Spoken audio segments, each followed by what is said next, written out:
Alright everybody, welcome to the 2v2's Bizarre Copycat Doubles Tournament. I am Delthius. How's it going everybody? It is going to be a fun day of Tooth and Tail today. So this is a live tournament, so let's talk a little bit about what we're doing here. So the rules of this tournament are essentially both teams have like a player A and a player B, right? So player A is going to choose a deck, okay, on team 1, and then that forces player B on team 2 to take that same deck, and then vice versa. Team 2's player A chooses a deck, and team 1's player B has to take that deck, if that makes sense. So essentially there's like team captains who are going to decide on a deck layout, and then they're also forcing the opponent to take that deck. And we've got a bracket here. So these things, first and foremost, I just want everybody to be aware, I am on a delay. I just generally, whenever we do live stuff, I always like to do a delay, you know, a little bit. Nothing crazy. I think it's like a minute delay. So we got that going on. So if you say something in chat and I like mention it a little bit later, that would be why. And then number 2, let's take a look at the bracket. Big shout out to Heartseed and this guy for putting this together. I'm really excited. Like, I love doing it's always hype doing live stuff like this, but it can go wrong. So everybody just be prepared for that. There might be some downtime. We might be just waiting around for people to play their matches or people to show up or go get lunch or whatever it is. Hopefully not go get lunch. But regardless, this is the bracket that we have here so far. And this guy is going to be tracking this. He's going to be trying to update it as best he can in the Discord. So we've got round 1, which I believe is the game we're going to watch here. Urbane Oliver. I'm going to start calling him Urbane Oliver. That's funny. Then versus QQ and Big Pipitosh. Sorry, 1 second.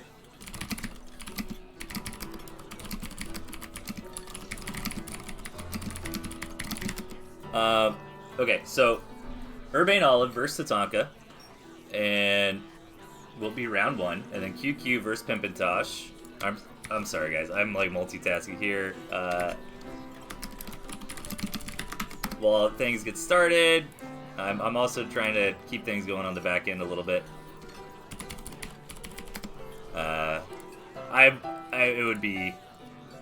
It is not fair to say I'm organizing this, but I am helping a little bit in talking to people, so apologies if I'm a little all over the place while getting this going.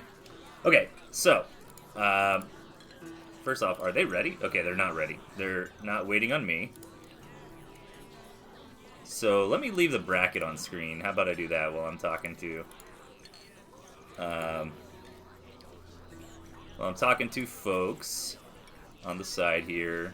Making sure, yes, people are asking, like, do we wait to go? Or no. Nobody's waiting on anything. Do not wait for me. I am going to be trying to...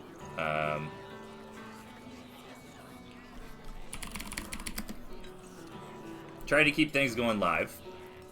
So if you are a player, you are not waiting to be cast. We are playing all these games simultaneously to try to get through this as quickly as we can. So if everything goes, like, think about it this way, right? If everything goes correct, we're playing best of 3, best of 3, best of 3, best of 5, right? So 3, 6, 9, 14 games of 2v2, and each one can go 10-20 minutes. So I don't know, we're looking at like 3-4 hours of streaming or tournament if everything goes perfectly swimmingly. Every single game will have foxes. I'm calling it now. Yes, I hope.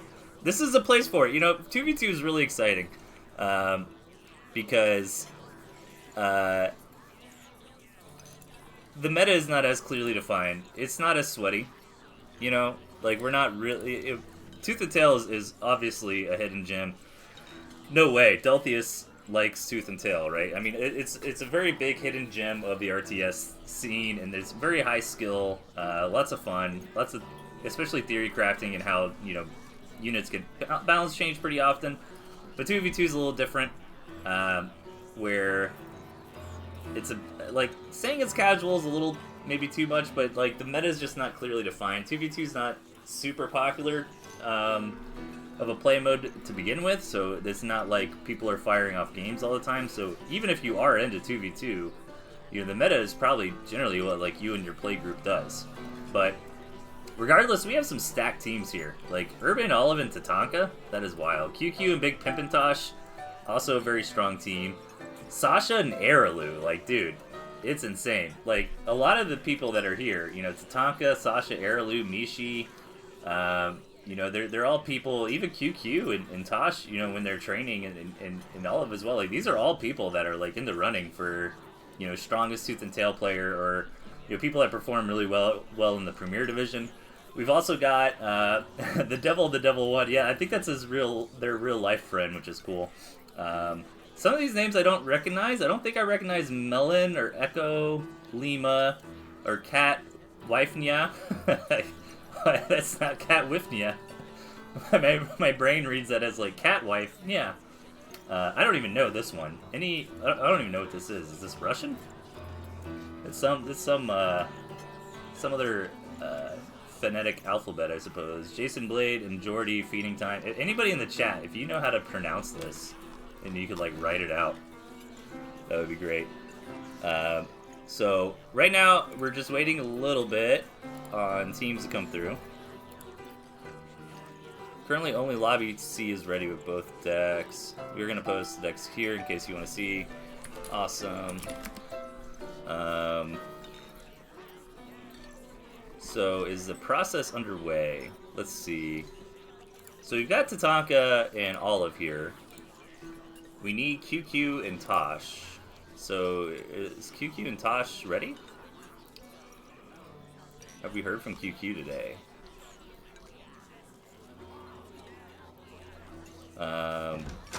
We got Tosh. Oop.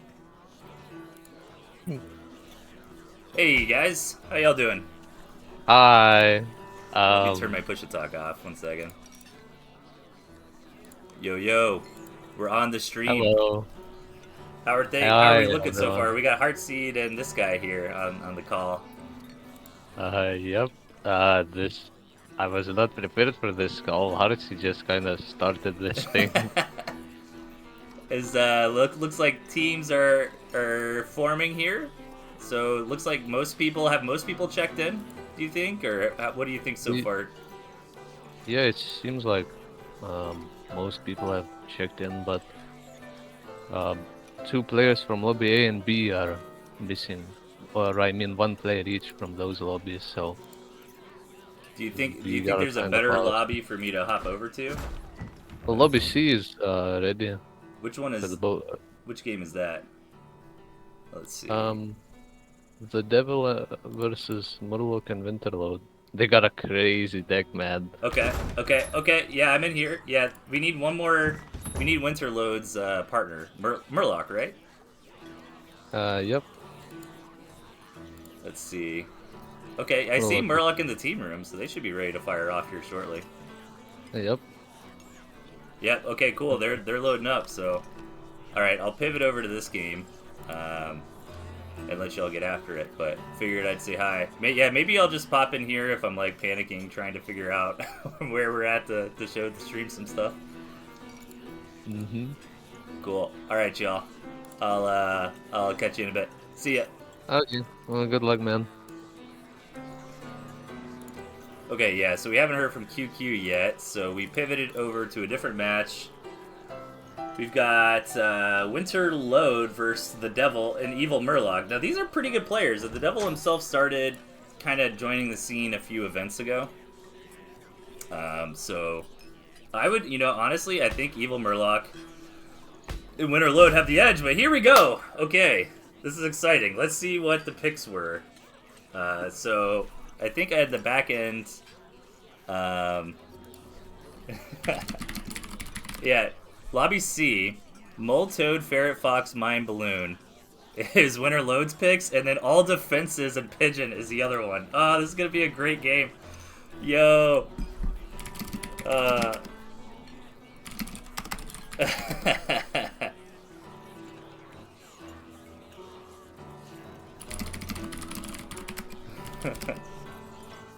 Dude, awesome. Okay, here we go. Lobby C. This is so fun. I'm already having a blast. Okay, alright, here we go, guys. At the bottom, we got the devil himself and his real-life friend, Devil 1 and 2, we're gonna call him, over here. And up top, Winterlode and Evil Murloc. Okay, so Winterlode chose this Toad, Mole, Ferret, Fox, Mine, Balloon deck, which is Chef's Kiss levels of amazing. Meanwhile, the devil himself chose nothing but defense and pigeons. So this is going to be a crazy game here. So far, no lag. That's another thing I'm a little bit worrisome about is if we start lagging up or if we get games that are laggy. But it doesn't seem to be the case so far. Man, I'm so, like, swooning over these decks right now that I just can't even focus on what's going on in this match. You know, the map looks okay. Honestly, the map's pretty favored for the devil himself, I think. Like, where is blue and yellow team gonna expand? Well, to be fair, though, let me rephrase that, actually. Whoever gets this middle area is just gonna be able to set up so many defenses. We got some moles coming down from the devil 1 or the devil 2.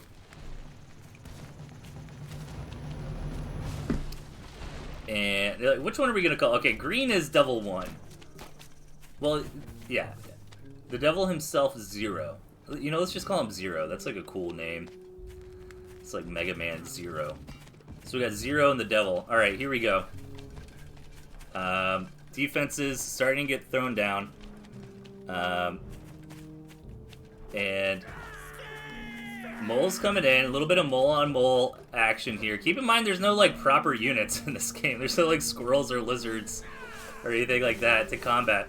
The toads actually probably would do okay against moles if they're all bunched up. You know, you get too many moles, I think toads actually can legitimately become a problem. But, you know, maybe I'm overly hyped for this match because I feel like once this artillery cannon gets up, like, what are you going to do about that? I guess you have ferrets? Like, the nice thing is that Winterlode got ferrets against this, like, total defense thing going on here. So red and green versus blue and yellow are the teams, by the way. Oh, I need to get my, I'm not being a good streamer here. Apologies about that. We need to have some nameplates. We've got Team 1 as the devil. Themselves? Because there's 2 of them? That's pretty clever, right? I'm just going to have to make up names for all these teams, yeah. I think Winterlode pointed that out earlier, that there's no team names. Winterlock. Winter Murloc. There we go. Okay. So, sorry, I missed some action here. So, it looks like the Devils are really trying to push in here and prevent this fortification from happening, which makes a lot of sense. You know, once you start really scaling up on these defenses, I mean, what are you going to do about that? And luckily, there's at least a base that's kind of, you know, out of the way in the bottom left, maybe even that top right base, but I'm not sure if we're even really talking about economic games here. Both sides are just rolling a ton of moles, as you're going to need to keep this moving here. But nothing can shoot up! Am I wrong? Like, how do you shoot up in this? I guess turrets, but like, you literally can't interact with the balloon. So once these balloons get going, like, that's it, right? I don't know. I feel like Winter Murloc, Team Winter Murloc, is already kind of putting them in a checkmate situation. You know, what do you do about the balloons? The balloons are an interesting.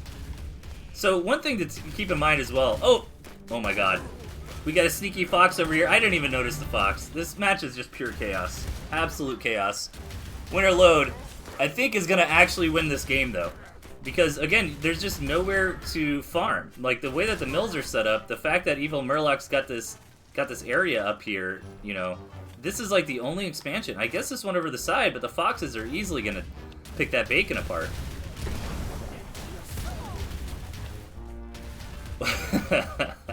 Okay, yeah, so what I was going to say earlier was, the thing about the balloon, or the thing about the way this is getting picked, like, Winterlode. So he's kind of like team captains, and it's not like you're the captain the whole time. Like, I think Winterlode picked the decks this time. Next time, Evil Murloc will, right? So you go back and forth with your teammate. But it's like Winterlode and the Devil himself both submitted their decks, like, kind of at the same time to a tournament organizer, either Heartseed or this guy. So you don't know, right? So it's kind of funny that we have all these balloons and just no falcons, no squirrels, no lizards. And man, I wonder if, like, you know, in green, the Devils are starting to get their own balloons up. But what happens when we're just balloon wall versus balloon wall? Do we just stalemate out? Are we watching this? Are we watching this game for the next hour and a half? Is that what's gonna happen? I mean, it's live, right? Like I can't fast forward. We're gonna be watching. We got a proper no man's zone here, no man's land. All right, a bunch of. Well, we got a bunch of toads coming in. Okay, maybe that's what you gotta do. You gotta zap Brannigan like 30 toads past the balloons. Just accept your losses, and you'll hit those gristmills. Yeah, Jason Blade of the chat, BB2. Yeah, I'm looking at this. It's like we might be here for a while. You know, I got a whole thing of coffee. I just used the bathroom before stream. I'm good to go, man.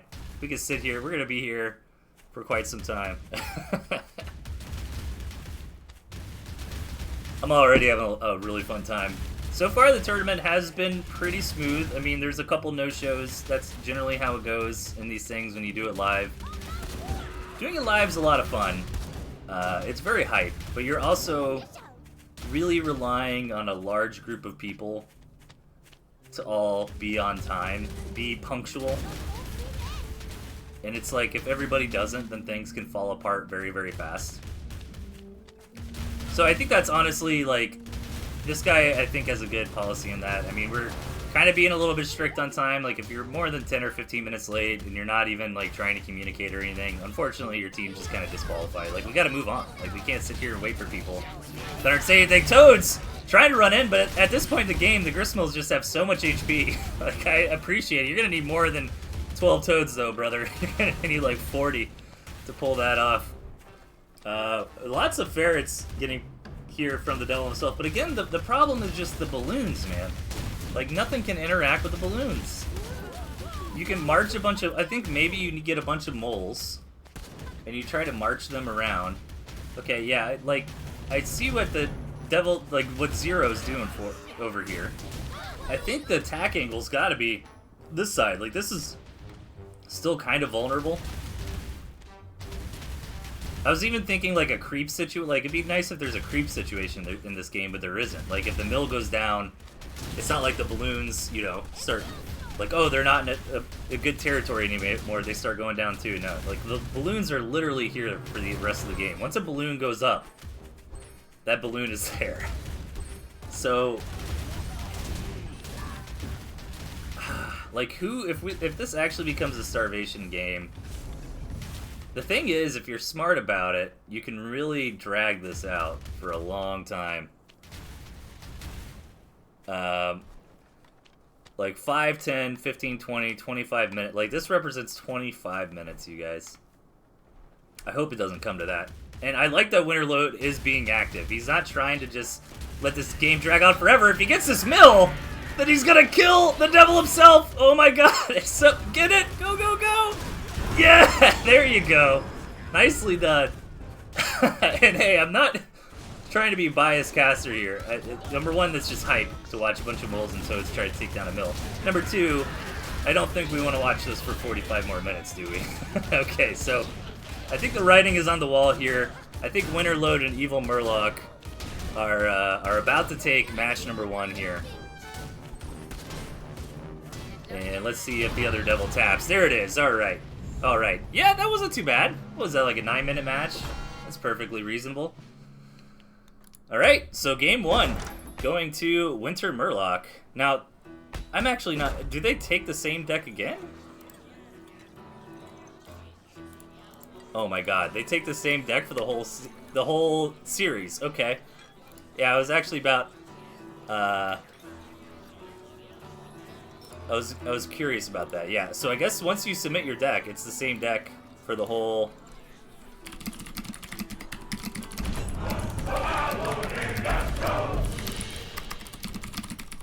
I'm making sure, but obviously that's what the players did, and I'm assuming they know what they're doing, so... Okay, well, Shoot. We still have the potential for this to take forever. Down to the bottom, Winter Murloc, Team Winter Murloc, going up a point, and up top, the devil himself and evil Murloc.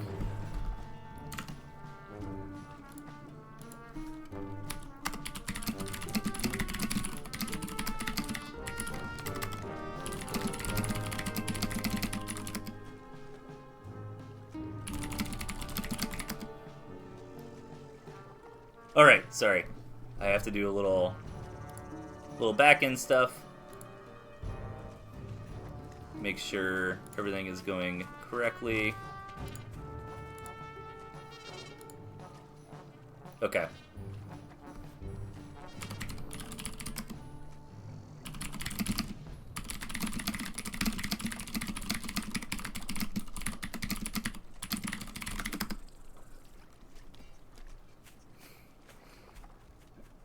Okay, so, sorry y'all, just talking to the TOs on the back end as this game gets going. So, looks like the territory is already, okay, yeah, so, got some moles coming down in the middle. It looks like Murloc is trying to grab the mill. The mills are, like, the most important part. Like, the game also might not necessarily spiral. Like, if both teams really commit to some mole aggression in the early game, you may or may not, like, actually get to the point where we have a million balloons. But balloon number 1 is coming down for Murloc, so the Devils really need to fight for this position, but it doesn't look like it's going to happen. Okay, so it looks like the tournament organizers are trying to play the game of, like, alright, who actually showed up, who's missing teams, how do we, like, merge teams, and keep things going based on who's here, which is a pretty smart move. So it looks like the brackets are probably going to get shuffled. Yeah, you know, tournament started 20 minutes ago, so if you're not here, then you missed it. And pushing in is Winter Load. It would be nice if the Devils win this game, because I do think we need it might be a moment before the next match is ready, as we're trying to figure out, you know, update the brackets, update the teams, that kind of stuff. So now we kind of, as much as I was worried about games dragging out, now I kind of do want the game to drag out a little bit. Buy us some time here. Let us watch some ridiculous balloon artillery gameplay.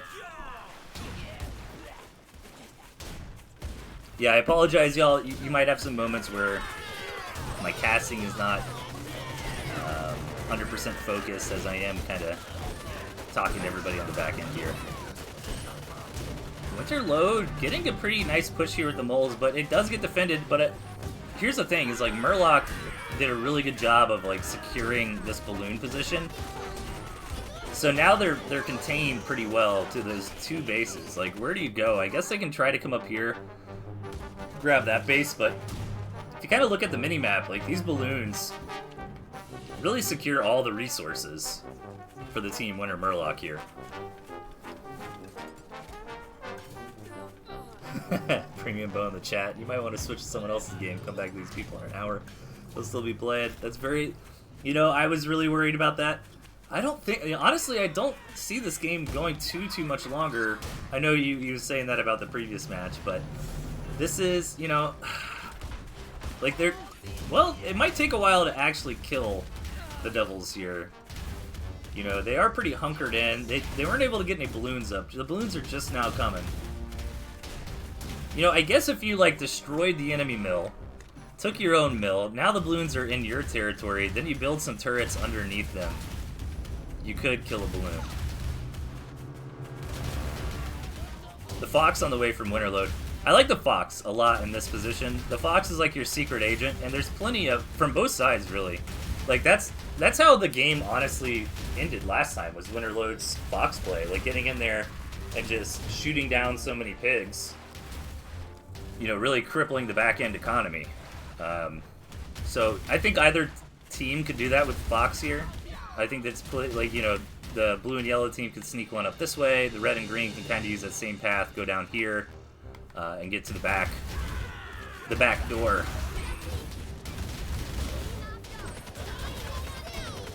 So ferrets coming in. If only ferrets could hit those balloons, huh? That would be interesting. I mean, I don't know. Like, the balloon is supposed to zone the ferret, I guess. It would be interesting if, like, the balloon... Like, the ferret couldn't... I think if the ferret could hit any flying unit, obviously that's OP. But what if it could, like, hit the balloon, but it's got to be in the range of the balloon, too, so they kind of trade shots? I don't know. And here's that fox. Oh, it's trying to sneak by. It's taking some arty hits. The Devils are on top of this fox, though. And nice turret placement there. That's a good call. So fox doesn't get a ton of damage. The Devils did see it coming. And more mill is being taken. Yeah, at this point in the game, like, you might as well... Like, you got the money, you might as well take them all. And, oh, dude! The Devil can't even build a mill here because the artillery cannon is getting vision from the balloons. And it can just gun it down. Oh, that's a nightmare. Now, the thing is... some of these red ferrets could come up here and take out... Oh, well, I mean, can they? They're going to take a lot of damage. And Murloc's just going to take that mill for himself here. Okay.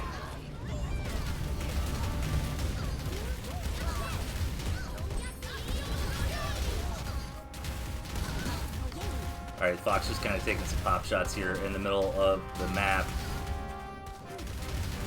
This artillery cannon getting pretty low. No other Fox being built just yet. It's really going to come down to an economy game. Like, this early balloon, like, Murloc's aggression in the early game of securing the map, like, really screwed the Devils over. You know, because it's never really been a fair match. And there it is. The Devils end up realizing they are contained, and they tap out. So, Winter Murloc will advance, and the Devils have been eliminated from the tournament. Yeah, it's a single elim style. So, the bracket is in the bracket season 5, lobby A. Okay, I think there's a new bracket up. Let's see.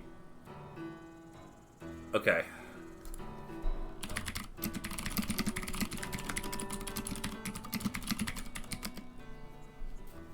Okay.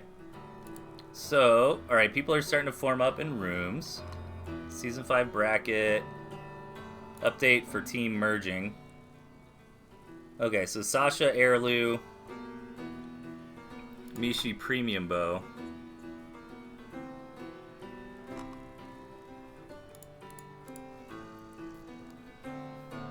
Let's see. Tasha Premium Bow versus Urban Tatanka. Yes. Yes. Alright. Perfect. Let's go. Let's do this. Another match coming up here. Premium Bow is like the GOAT as far as 2v2 stuff goes. Let me take a look at this updated bracket just to make sure. Okay, so Tosh and Premium. So Premium Tosh. Big Pimpin' Bow. Big Pimpin' Bow. And then Urbane Olive and Tatanka.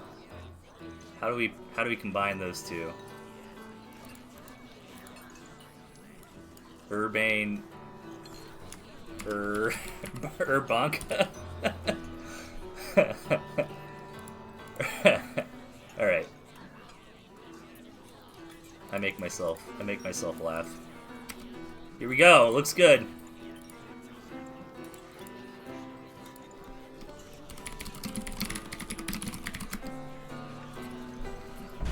All right, here we go. We're hopping in. Game 1 here of Urbane Olive and Tatanka, Urbanka, against, what did I say, Big Pimpin' Bow. Alright, cool. So, one of the decks was Wolf, Owl, Fox, Barbed Wire, Balloon, Pigeon, and the other one is like an actual proper deck. So, it's like one meme deck and one real deck here.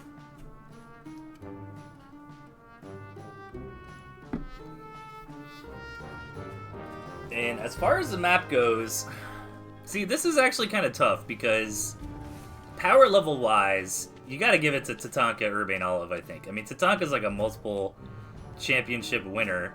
You know, Tatanka versus Mishi, one of the best Tooth and Tail series ever. But Premium Bow and Tosh are both very veteran players. They've been here forever. They've been playing this game as long as I have. I mean, they've been here literally since the beginning in 2017.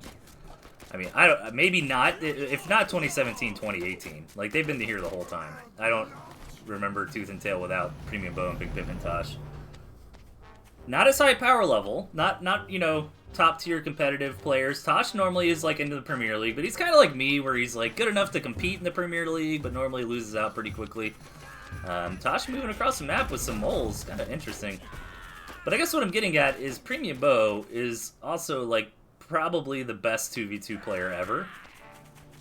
Back when I used to do the Feast weekly, he would always send in 2v2 matches every single week. They'd always be crazy and insane. And like this, you can see, we've got a 5-farm owl coming out of Premium Bow. I don't understand. I don't pretend to understand. We have a really fast wolf out of Tatanka, though. So let's see how that pans out. Still no farms for Premium Bow. And what's going on Urbanka's side over here? We've got some skunks. So it's like Urbane Olive is building the potatoes, and Tatanka's got the meat with the wolf. So Premium Bow bought and paid for that owl. He still hasn't built more farms, though. Meanwhile, Tatanka's on his second base. Tosh is trying to find some areas to be sneaky through the water here.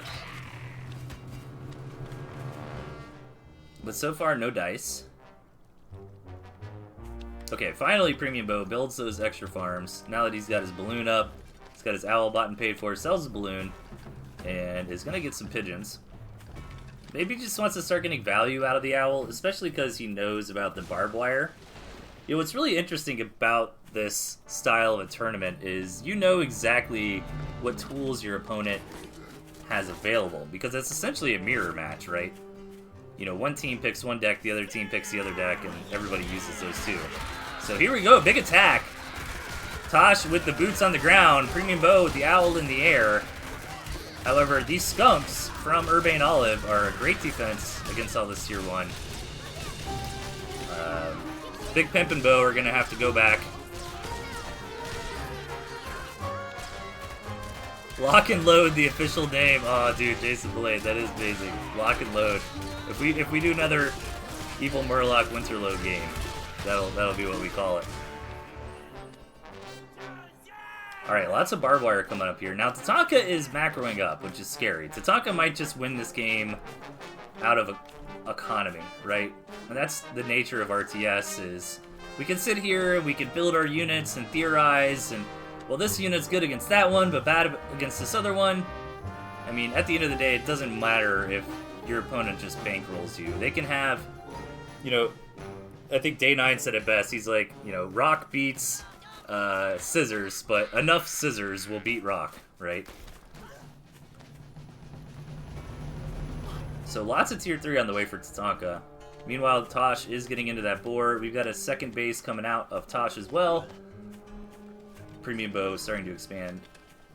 Get his own economy going, and tons of owls. So this is going to kind of devolve into a wolf owl. I don't think we'll see any foxes this game. It's just not good against kind of the other units that are around. Big push coming out of Urbanka, though.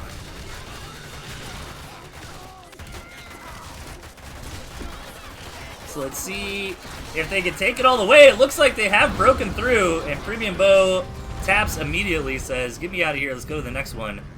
Match number 1 win for Urbanka here. I like how I'm just making up everybody's team names. Nobody has agreed to these names, by the way. Streamer privilege. I am just forcing them. I'm foisting these names onto people. Alright, here we go. Yeah, it's the same. So once the... You only do the deck selection one time.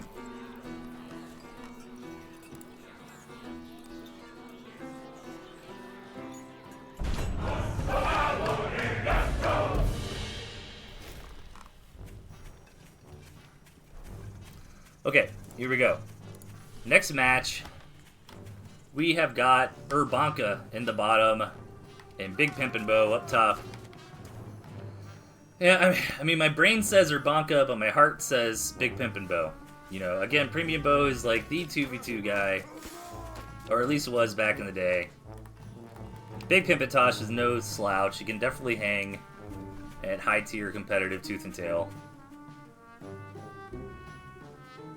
He is also streaming the event, by the way, guys, on Witty Pun 7. So if you want to see his live gameplay or, you know, other commentation, definitely check his stream out. You know, you can just have both their streams up at the same time. You know. So let's see. Anything crazy happening yet? I think Olive was gonna do a mole thing. Olive is kind of like the modern mole guy, to be fair. He's the one who's still trying to make those little mole rushes work and stuff like that. We've got an expansion coming out from Tatanka and from Big Pimpin' Tosh.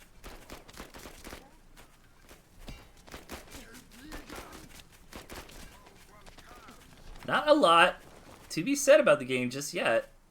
It looks like a pretty decent map. Actually, a pretty big, interesting map. There's a lot of various corridors. Well, actually, if you look at it closely, no, you can't quite. It's always fascinating looking at a complex map like this on the minimap and trying to see where the actual lines are. You know, this map is actually pretty linear. This is, unless I'm wrong, this is the only attack path through.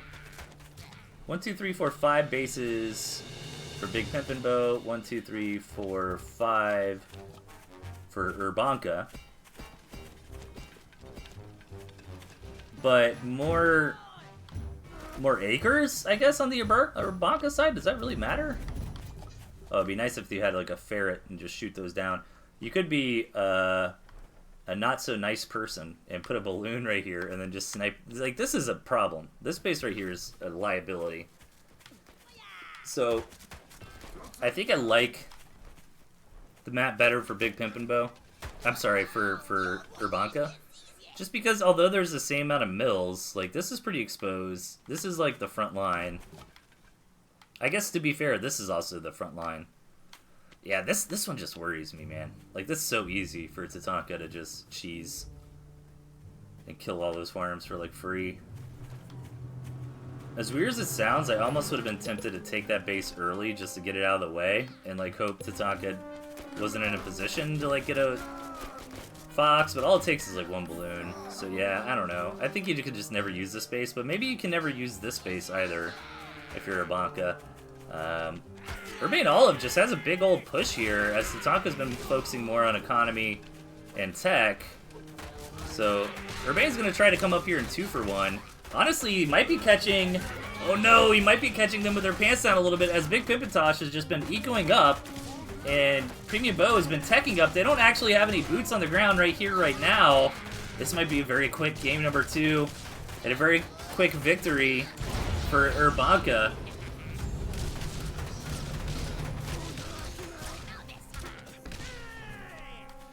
Oh, man. Olive pulls back a little bit. I don't think he realizes how much of a pickle his opponents are in. Tosh is starting to get some squirrels. Premium Bo needs a little bit more time for this owl to come out. But Urbane Olive is looking at those tier 3 warrens. He wants to bonk those down with the moles.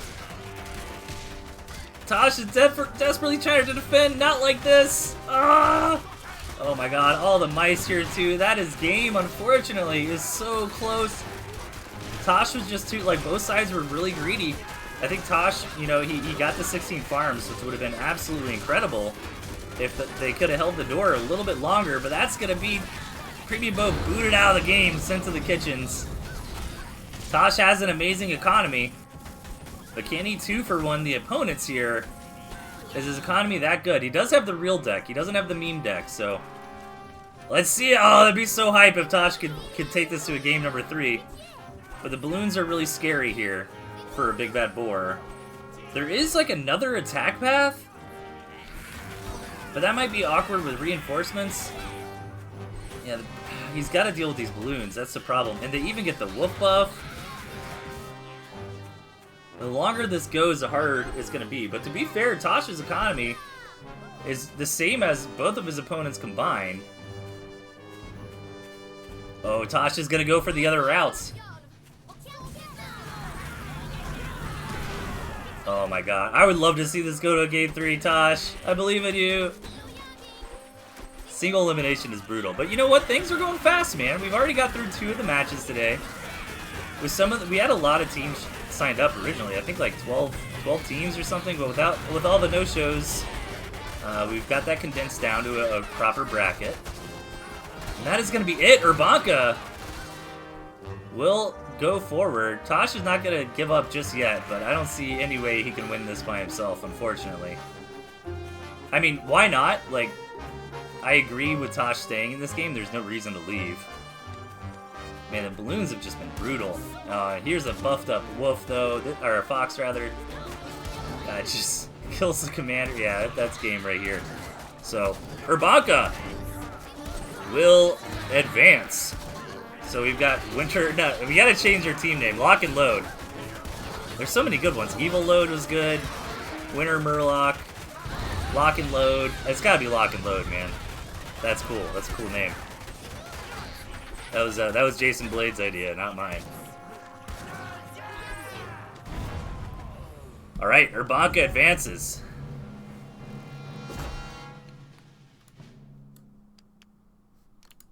All right, let's see what else we got going on.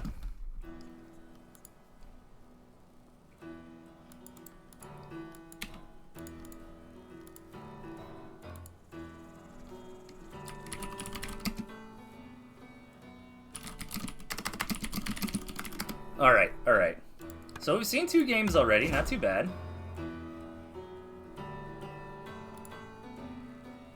We might have a little dip. Let's see. Nobody's DMing decks yet. Let's take a look at the new bracket.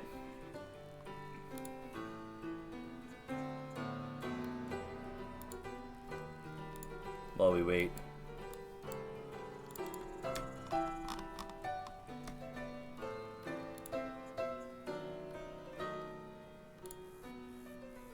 I gotta press this button. Where's that button that I'm looking for? Man, I really gotta... I have so many scenes in OBS I just don't even use anymore. I gotta clean this up at some point. Alright, so this is where we're at now. So, Urbane Olive and Tatanka versus Cheshire and Echo Lima will come up at some point. Catwife Nya and Melon versus No Idea and Yiannopoulos. Yiannopoulos. I haven't heard of like any of these. Maybe Melon? I don't think so. Heirloom and Sasha versus Jason Blade Jordy. And then Evil Murloc Winterload. Lock and Load versus Feeding Time. And I think this guy is looking for... We need a partner. If anybody wants to play. If anyone wants to play in the chat, Feeding Time 0 needs a partner. Message this guy on Discord. Alright. We might be in a bit of a holding pattern here.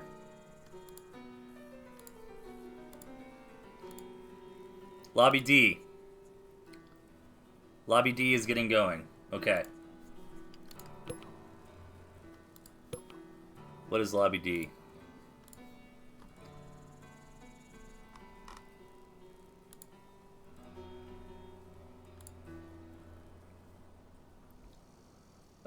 Evil Murloc again. Alright. So it's gonna be...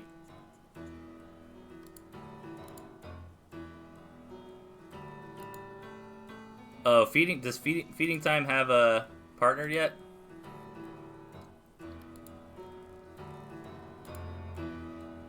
Okay, it might actually be the Tatanka game again.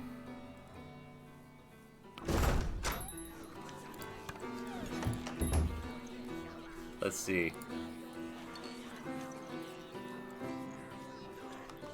We're getting some action in some of the various lobbies.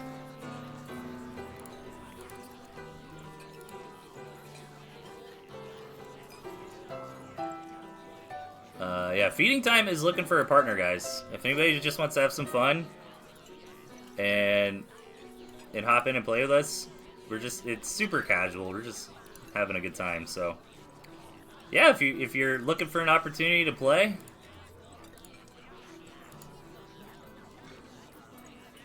Okay. Things are firing off. Things are firing off.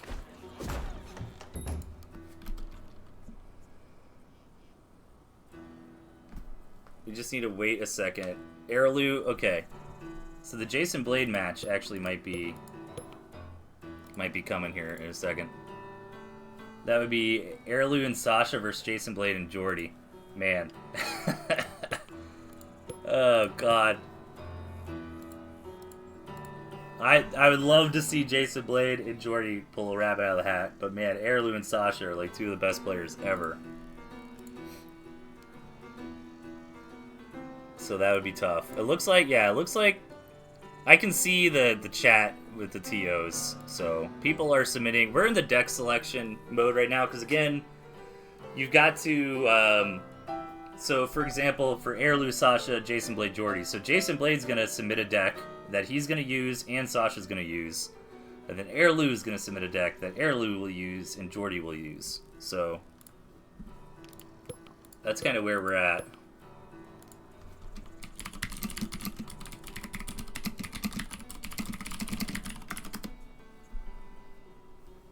And right now I'm looking at, I'm just going to stream whatever one's the fastest. I don't really have a preference.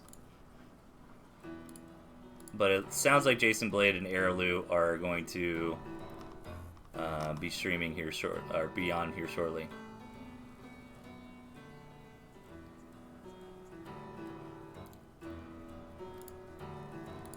Mishi, I think Mishi just showed up.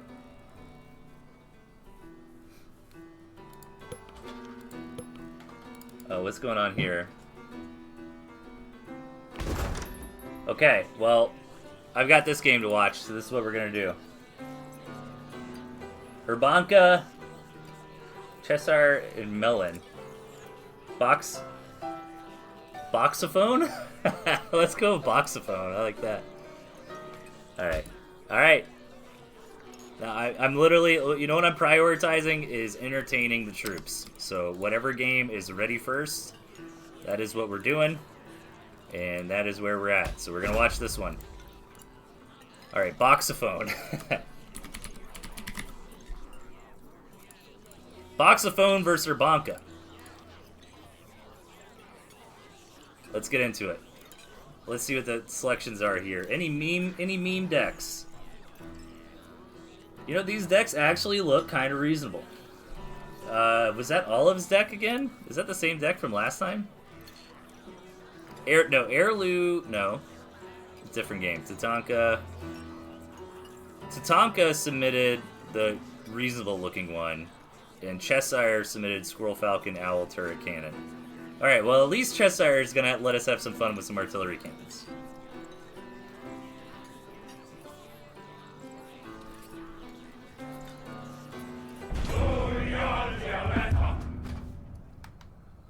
Okay. Oh, what? Look at this map. This is awesome. Damn, this looks like a custom map.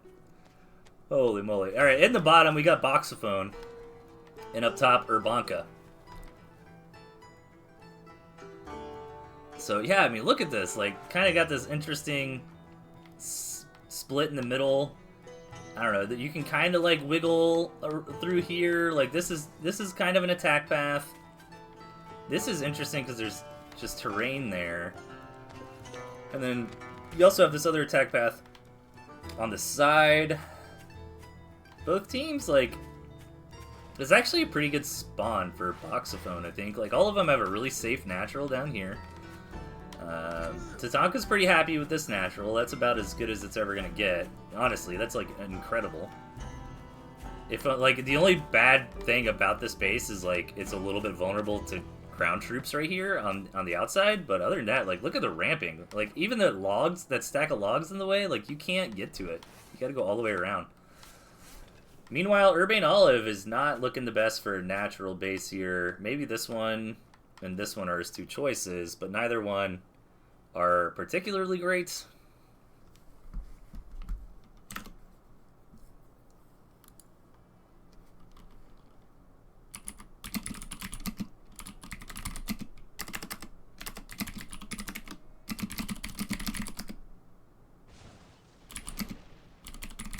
Oh my god, dude. Lobby B.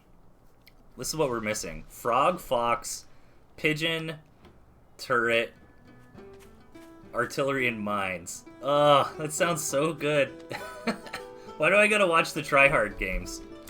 I want to watch the frog, fox games. Okay. Let's see. Tatanka is expanding. Cheshire is expanding. Not a lot going on just yet in this match, but we'll get there. Yeah, this is gonna be honestly like a really interesting macro game. I think the turrets and the artillery cannon can make for some map splitting. I always like maps that have multiple lines of attack. I think that's interesting. Like, you got one front over here you gotta deal with. You got another front over on this side. I love this little just one piece of barbed wire. It lets you know if the opponent's trying to be cheeky with anything. I was going to say like a lizard run by or something, but keep in mind, and I think that's an interesting part of this tournament, is like you actually know the composition of the other team. You know, like it's known to you from the get-go. Which is like a very rare statement to say in Tooth and Tail. That's part of the fun of the game, is you don't know what's in the opponent's deck. That's what makes the game have so much replayability, is that every match feels a little bit different, you know, because the randomness of the map, because the semi-randomness of the units, right? Like, it's not really... random's not the right word. I guess, like, limited availability. It's not like StarCraft or something where you have all the tech units available to you. In Tooth and Tail, you gotta pick a handful of them, and that's what you get. Alright. Cheshire showing some aggression, but gonna get thwarted back from these skunks from Tatanka pretty quickly. We got a boar on the way, an owl on the way, a couple owls on the way. We're getting into a good old-fashioned macro game. And I gotta say, right now, I'm liking the Boxophone's position. I think Urbanka is heavily favored here. You know, this is not, like, in the TNT Championship, we do try, like, there's the two different leagues, right? We try to balance, like, okay, the competitive players versus the casual. But for tournaments like this, it's just like the Wild West, you know. Unfortunately, it's not... there's not enough... there's no way to really balance the teams in that regard. And it doesn't really matter. It's more of a fun event. But you know what? There's a big prize on the line here. This guy himself has put up, I believe it's like 40 euros worth of Steam gift cards to the winning team. And maybe second place as well. Split between them. So... yeah, there's a little bit of cash on the line here. So in that regard, it is interesting, because generally the TNT Championships, like, those series of tournaments, like, normally there's not, like, the prize is the bragging right. The prize is, like, you're the king of Tooth and Tail until the next event. So this this tournament actually has, like, a bigger prize pool, if you think about it that way. Big attack coming in here, but, you know, Bach's gonna get thwarted. He kind of went, oh my god, but it was a misdirection! Okay, so, interesting strategy here from Boxophone. They did split their armies, but the idea was to get some damage done with Cheshire's attack. Unfortunately, it didn't quite work out for them. Urbanka was able to come down here, 2-for-1 this army, and then 2-for-1 this one. Or 2v1. I play too much Magic, sorry guys. They did get the Tier 3 war in, but they kind of lost like all their armies in the process, so...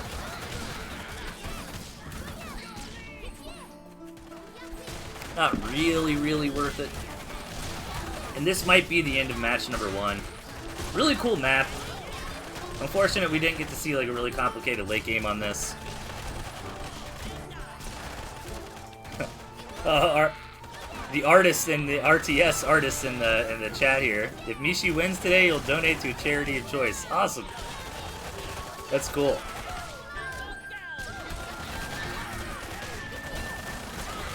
What would be a good... it'd have to be an animal charity. Oh, there's like a Save a Fox rescue up here. That would be my initial guess. Or my initial choice. If I choose. Would it be Mishi who gets to choose? Why am I choosing? Oh, come on, it's Tooth and Tail. We would have to... if we were going to contribute to a charity, wouldn't it have to be like an animal-themed charity? Alright, so match number 1 is going to go to Urbanka. Honestly, it was a pretty close match for a while. I liked the strategy of what Boxophone tried to do with, like, you know, trying to take advantage of the multiple attack paths, but it didn't really work out on paper. Urbanka was just able to kind of deal with both armies and clean it up. Alright.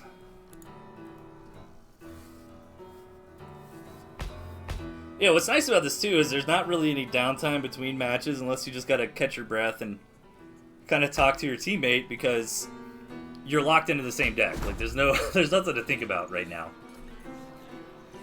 I mean, there is, from like a strategy perspective, I guess, with your teammate, right? You want to be like, okay, what can we do better this game, or what happened? You know, digest the victory or the loss, but you're locked into these units. Same as last time.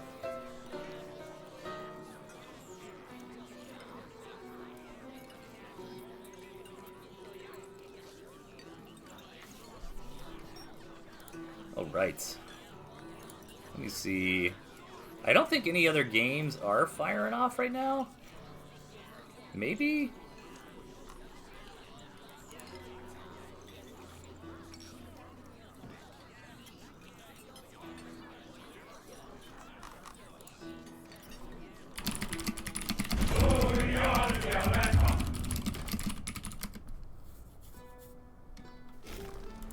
Okay.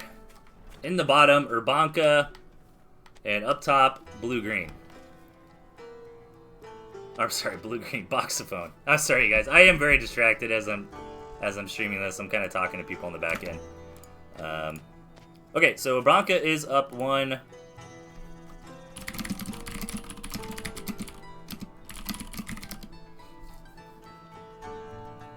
Let me see. Yeah, the bracket, 3rd round.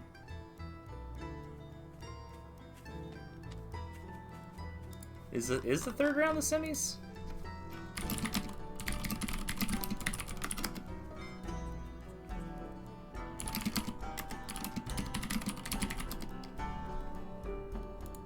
Alright, so...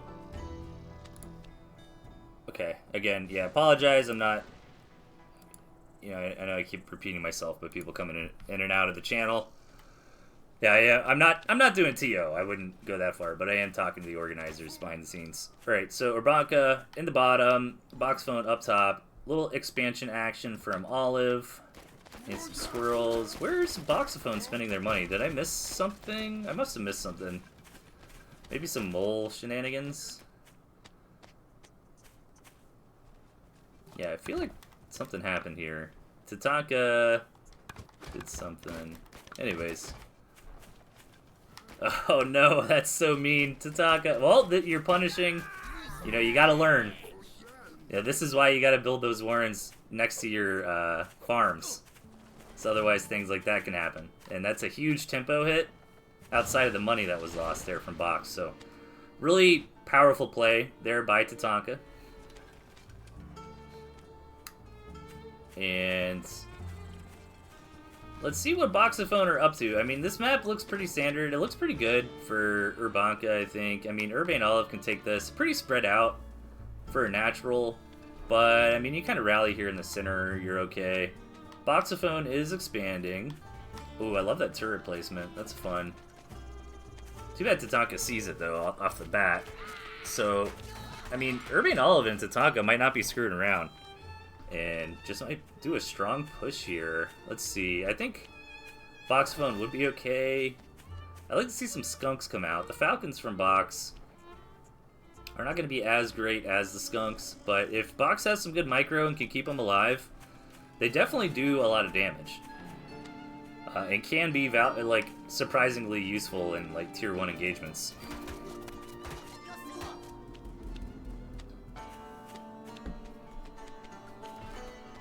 Ooh, nice. Oh, please get up. The thing is, top level players are just so good at scouting. All right, Boxphone needs to move in and really protect this. This is great what they're trying to set up here. This is gonna be hard for Urbane Olive and Tatanka to break. I think the artillery cannon needed to be on the other side of the wall. Yeah, Box's units weren't quite there in time. I like what Cheshire was doing. I think he needed a leapfrog though. Like, that actually might just be the end of the game, because so many resources were put into trying to pull that off, but, you know, if the first already comes down back here, right, and then that protects the more forward one, but that would have been dope. He had the wire, the turrets, the artillery all set up. So, good idea. Urbanka is thwarted back for now.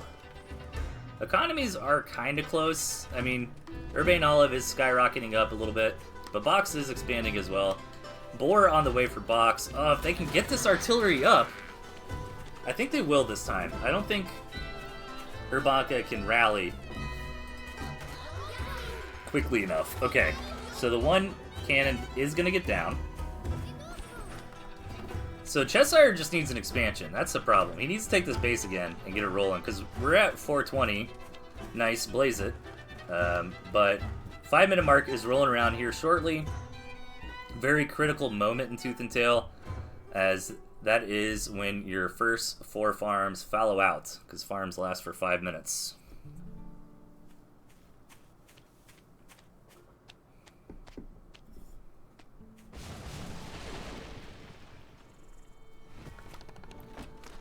Alright, more bases. Now, Box paid for this boar, or paid for the Warren, has not quite paid for the boar yet. That can be... Oh no, okay, okay. Here comes a big attack from Urbanka. Yeah, and honestly, they don't... Here's the problem with defense, especially on, like, big maps like this, is, like, you just go attack somewhere else, right? Like, defenses are the best in 2v2, especially at the first game we saw. But, yeah, if there's, like, enough attack paths, you just do this, like, this is the correct move. You're just like, okay, you have all that money invested over there doing nothing. But, honestly, I think that this game was won by that first attack when Cheshire was, like, setting up, and Urbanka pulled the trigger to move in, you know, right before that artillery was finished. Because so many resources were just lost there for the Boxophone team.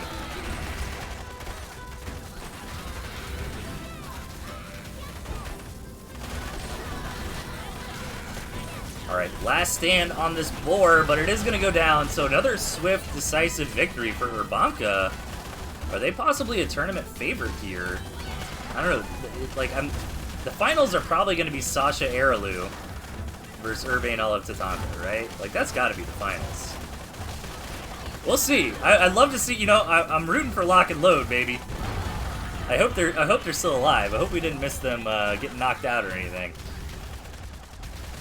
Just because like Winterload and Murloc are both great players, they're definitely the dark horse of this event. Like, they're not favored, but I think they have a damn good chance. I think they're both strong enough players, and 2v2 is a lot different than 1v1. Like, I feel like it's a lot easier for upsets to happen in 2v2. Like, Tooth and Tail is an interesting game. RTS is like this generally a lot, where it's not very often where the weaker player wins, right?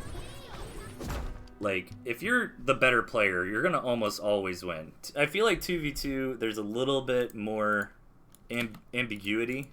Like, I think that the players that aren't, like, as high power level on paper still have a good chance of winning in 2v2, if that makes sense. Third round is semis. Okay.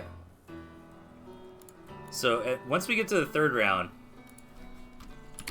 Let me make sure everybody's aware of that. At Season 5...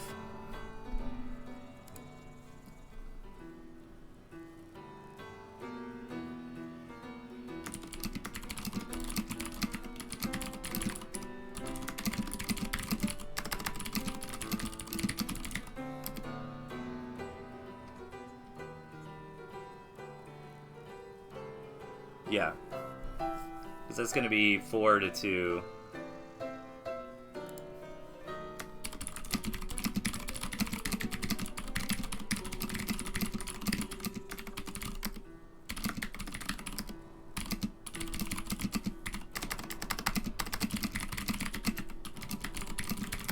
You know, I should probably, like, actually have this up while I'm doing this.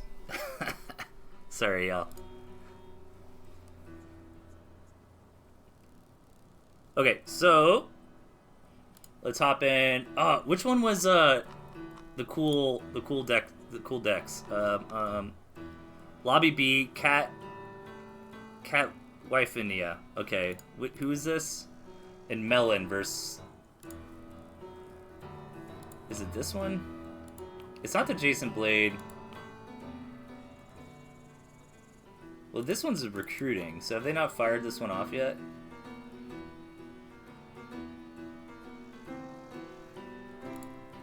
Let's see.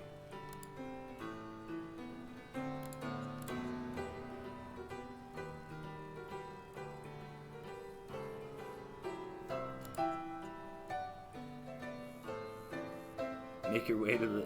Dude, are y'all talking about Alien Swarm in chat? That game is so fun. My wife loves that game, dude. Maybe we'll play that tonight. We normally play D&D with some friends on Saturday nights, but I don't think the DM's got, like, stuff ready. Make your way to landing bay and find the terminal when the aliens are swarming. Dude, Giga Chad. Chatters here. Alien Swarm is another... Is it a gym like this? Like...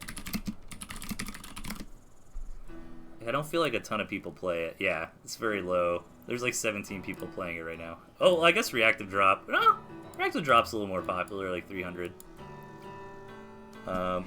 Okay, match entry failed. Boo. Thank you. Oh, probably because they literally just fired it off as I was trying to join. Lobby D and C should be in their games. Okay. Oh, nice. Jason Blade versus Jordy. Hey, I can't speak. All right, guys, bear with me here. I'm sorry. Got a lot we're juggling. All right, Erlu and Sasha. Sasha Lu?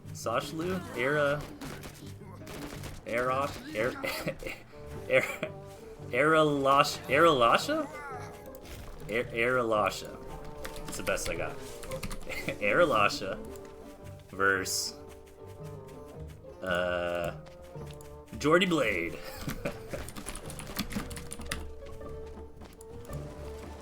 Okay. Okay, cool. I think this is the first match.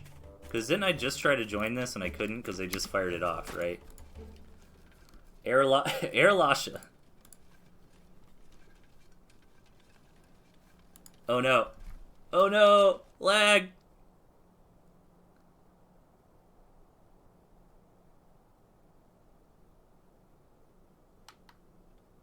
Lag. Oh no, I'm not lagging them up on... No, I don't think so. What is this? Is this the one with the toads? Maybe I pivot here. Oh my gosh, what is going on here? I don't know if this is... I don't think this is part of the tournament. But I want to watch it anyways. What are we doing here?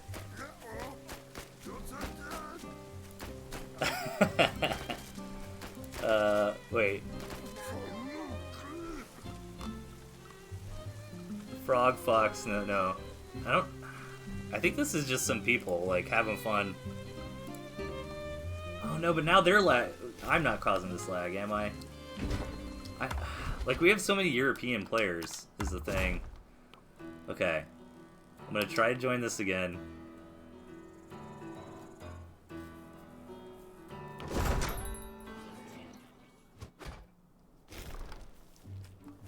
Okay, let's fast forward. Eralasha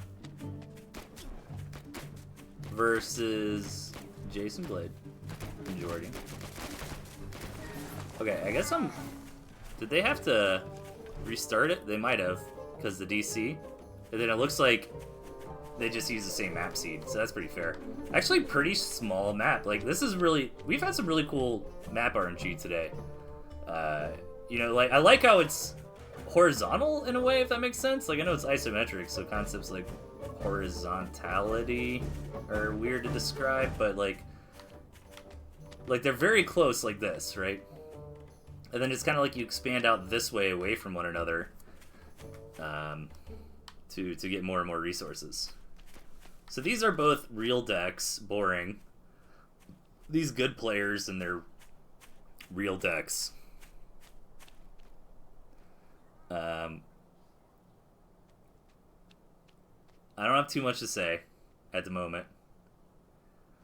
We're going to have to give this one a little bit of time to flesh out. I wonder if I'm behind. Yeah, now I can fast forward. I think I'm just very behind. Okay. Okay.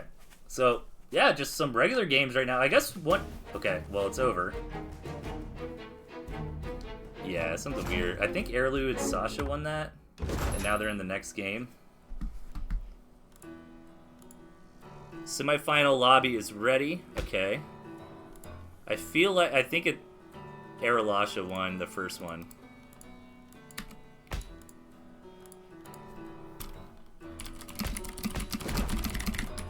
I believe that's what happened. Apologies. It's a little weird when you join a game late like that, because it's like you can kind of live seek and try to catch up, but it doesn't quite always work right. So I think I was just behind, and we kind of missed that one. But to me, it looked pretty straightforward, right? Like, Airlu and Sasha were building up a big Tier 1, Tier 2 push, and they probably just won with that. So, Airlu and Sasha, very heavily favored here. If you follow Tooth and Tail or my channel a lot, you should be familiar with those names. They're two of the strongest players in the current scene. In the bottom left, Aralasha, and up top, Jordy Blade. Old Jordy Blade. Jordy Blade sounds like the Scrub-chan kind of style character in an anime, right? Like, I'm Jordy Blade. You'll never defeat me. And then he gets like one shot, you know, by the cool main character.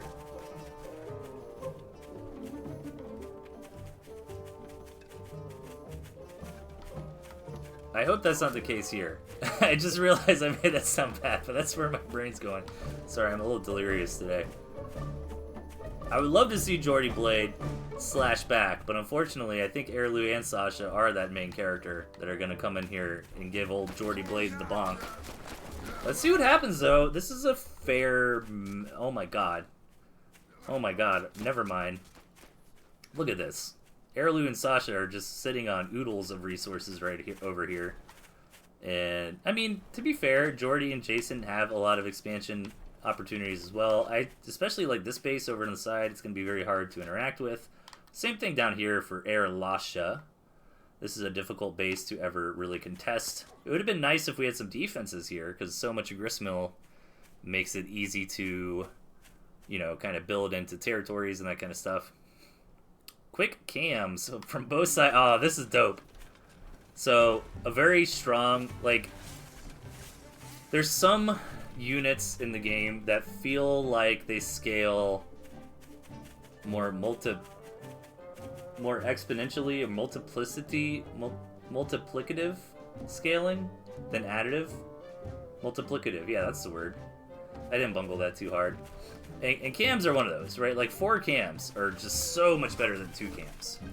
And Airlu and Sasha are about to just have 4 cams here, ready to smash the face of their opponents. However, Jordy Blade's not messing around. They're getting their own chameleons out. They're getting a lot of squirrels. So we could potentially have a nice battle here. I don't think Jordy Blade's just going to get one shot or anything. Let's see. Sneaky cam from Airlu. Where's Airlu's commander? Oh, this is dangerous. Oh my god. Oh, whew. Oh, Sasha was scouting it. That's interesting. Yeah, the cam was coming over from Airlu, and Sasha was there to kind of scout for it.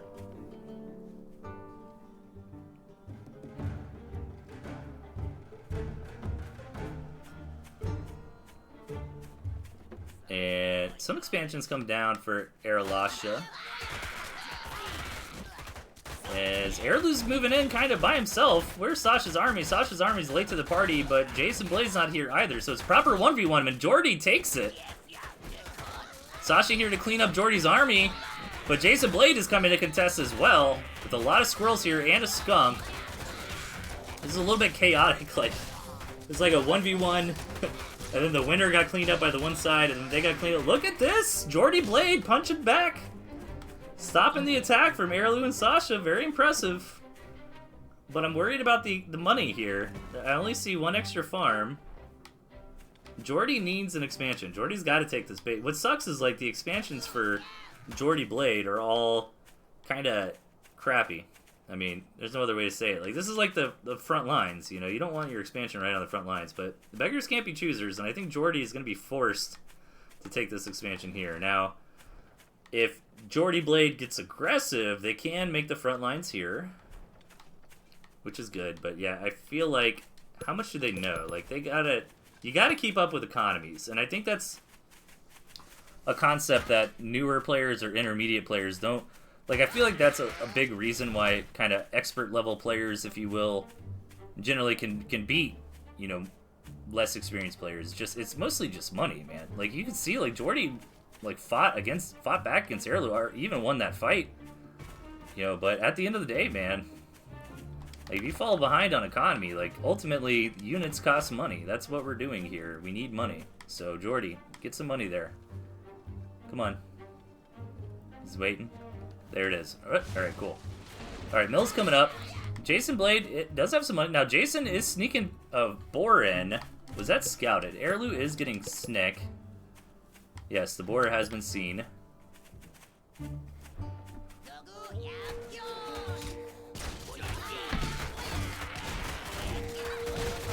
Alright, big fight coming through.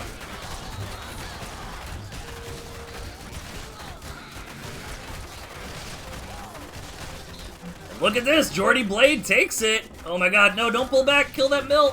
Oh, here's the boar too? Yo. Oh no, man. Dang, like, that's a tough call to make. Okay, come, get the moles. Holy moly. Dude, Jordy Blade. I called them the Scrub-chan anime character that gets bonked. But they're coming back. Teleports behind you. Nice try, kid. There it is. The base is down, but don't get too excited just yet. Can Aralasha clean this up? The boar is not long for this world. It is poison. Some falcons in the air for Jason. Jordy trying to bring in whatever he can. Okay, Aralasha is going to clean it up, but a devastating blow to the economy. However, Jason Blade just lost a ton. So this counterattack might do it for Aralasha here.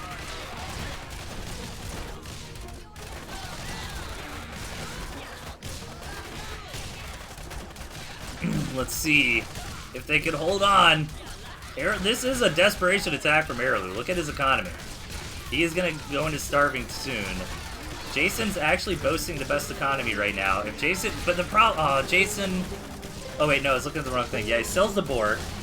He just doesn't have that much. He needs this falcon to carry him. Jordy desperately trying to build whatever squirrels he can. But I think Airlu and Sasha have barely enough to take it. Man, this was close. Really good job from Jordy Blade. I gotta say, I think they actually could have won the game if they didn't pull back after taking out after a successful fight. They could have taken out Airlu's mill, but they pulled back. Now, hang on. Aralasha's pulling back too. Airlu's starving, Jordy's starving, but Jordy can like sell the cams, just try to get some squirrels. The problem is the armies, I think. Like, Airlu and Sasha both have a lot of tier 2 left over, and being the high-level players that they are, they will micro those units to death and keep them alive, probably a little bit better than Jordy Blade's able to. Jordy is starving, so is Airlu. Airlu should be able to get back in time to stop the starvation, though. If for some weird reason Airlu actually starves out, no, Jordy, you gotta put it down, and then you gotta sell something. It can't be queued. Oh, this is a nightmare though, because Airlu's gonna. Okay, yeah, Airlu got a farm. I was like fan fictioning in my head, like, oh, what if Airlu can't quite get the farm? Fun match here. The Jordy Blade will fall. Very, very close, man. I'm impressed. Very impressed by Team Jordy Blade. Okay, so that should be their match. And then Urbane Olive is ready.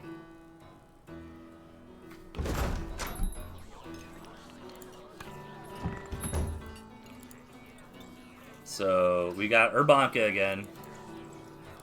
Whoops.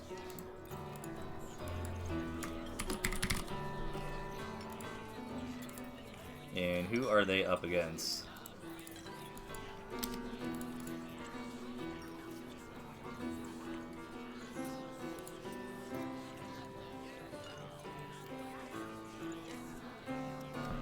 Against Melon, I think. Let's see, do we have a new one? Cat Wifnia and Melon. Cat Melon is what we can call them. Oh, Cat Melon. Oh, but I think their team had some spicy choices.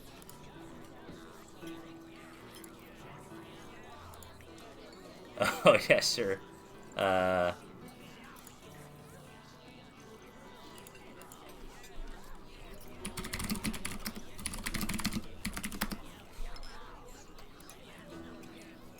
Alright, I think Jason is going to hop on the microphone with me now that he is done with his matches.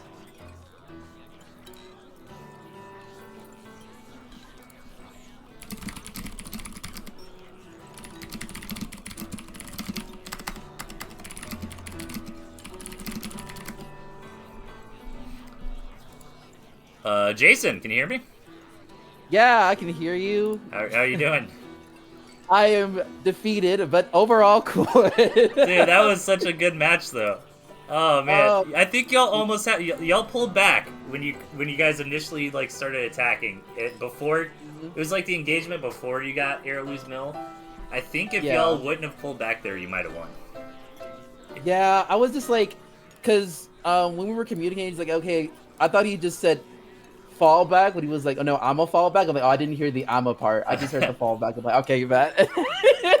Because like I was waiting for that board to come out and be like, all right, if we get this board, we can probably do very well. But it is what it is. I think we left too much tier 2 on the. Yeah, yeah. There was some. Yeah, exactly. They just survived like so much tier 2. Yeah. But quickly get in here. This match is about to start. It's the Urbane. Okay, gotcha. Yeah, just go ahead and just hop in as an observer yourself. We got Urbanka versus Cat Melon. I'm just making up team names for everybody as we go. What did you come up with our team? Jordy Blade. Jordy Blade. I was like, I said something. I realized it sounded mean afterwards. I was like, Jordy Blade sounds like that like Scrub-chan character in the anime. You know, it's like you'll never defeat me, and then you like bonk him like real easy. Yeah, for sure. I was thinking like I thought you were gonna name us like JJ or something. Oh, JJ would have been good. Look like Jay. Man, yeah, you dude, lock and load. I was gonna say someone in the chat, but that was you. I hope Evil Murloc we get to see that team again because lock and load is like the best name. Yeah, honestly, I saw that from the in the server. So I was like, oh, that's what they're gonna call themselves. I'll let Delphia know they named themselves Lock and Load. So I was like, oh yeah, nice. So that was totally a team thing. So I was like, okay, that's actually like a creative name. So what we got when it comes to comms? So yeah, I'm seeing a little bit of the back end. So the Cat Melon team are making spicy decks, which is super fun. They're the one that came up with the Toad, Pigeon, Fox, and then some defense. And I think Urbanka, kind of like all the, it's funny, like all the best players, obviously, the scene, but they all have like really good decks, you know, that are good in 1v1. So that's what you see out of Tatanka and Urbane. They selected the regular deck. But man, this Artie Toad Fox deck just makes me very happy. Can we just play? Can everybody have the deck that Mel and Tatanka have to use? Can we just do that? So just go a full-on mirror. Yeah. Everybody have the same deck. That'd be good. Let me know, by the way, chat, if y'all don't mind, let me know how the levels are. Obviously, kind of doing this casting on the fly here, so if I need to turn Jason up or down, please let me know. Hopefully, hopefully for Urbane, he makes it to the finals, but if he gets knocked out, maybe we just make this a party and get him in voice, too. Oh, yeah, for sure. So, what'd you think, though? Did you have fun? You know, I'm surprised. I'm actually impressed that it went pretty smoothly for a live event. Like, obviously, we had some people not show up, but I think this guy at RC did a good job of kind of reshuffling things and just, you know, making teams on the fly and just keeping things moving, so... Yeah, the adjustments were very quick, and it was, like, everybody was very communicative so far, so it's been a really good blast. and honestly, it was really fun. Especially like being the only matchup where like no one decided to go with the defensive units outside of the ones that we've seen right now.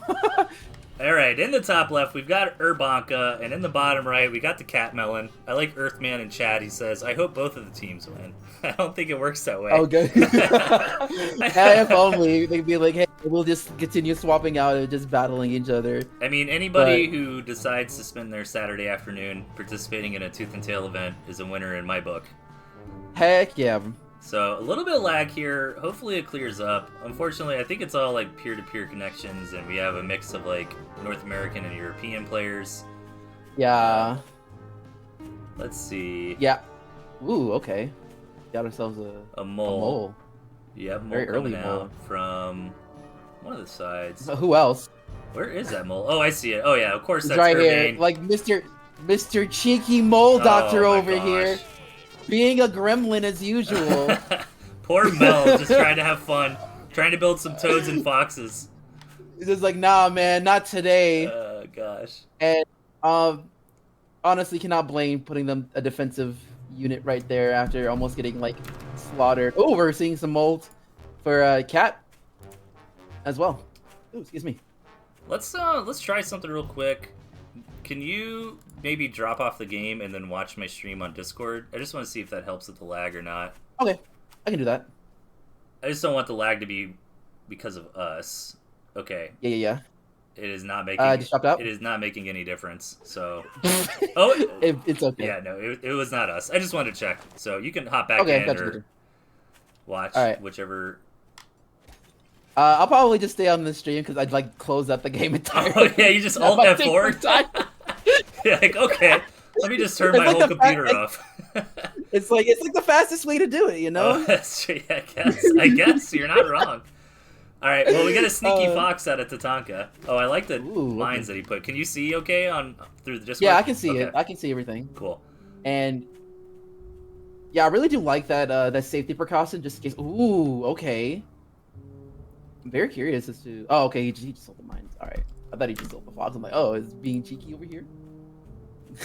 All right. Oh, we will have Winter Load versus Sasha team next. So yeah, for the semifinals, I just told everyone to hold off, and we'll just stream all the games from here on out. Okay. So sounds good. So yeah, so we'll have Lock and Load versus Aralasha after this. Aralasha. I love that. Like, oh my god, that just sounds like a drag queen name. I love it. That sounds like Timmy's first D&D character. And you're my god! Like you're making a chick D&D character, but you're a guy. You're like, I'm Aralasha, the Elvish Ranger from the Neverwinter area. I love that, dude. I actually need. My wife is doing a one-shot campaign, and I need a character. Maybe I will name it Aralasha. Aralasha. That's not a bad D&D character name. No, not at all. I love it. All right, the fox is on the way. We got an artillery cannon somewhere. Where is that? Okay, right outside of Melon's base. So okay. I feel like Catwhiff and Melon. I've never heard of these players before. I hope that they were encouraged to join the event from the advertising on YouTube and in the Discord. Let's see. Yeah, I think they are relatively new, so this is like their first official tournament. How funny would it be if like the lag somehow gave them like it's just making Urbane and Tatanka like so tilted, like they end up winning. Be like, ah!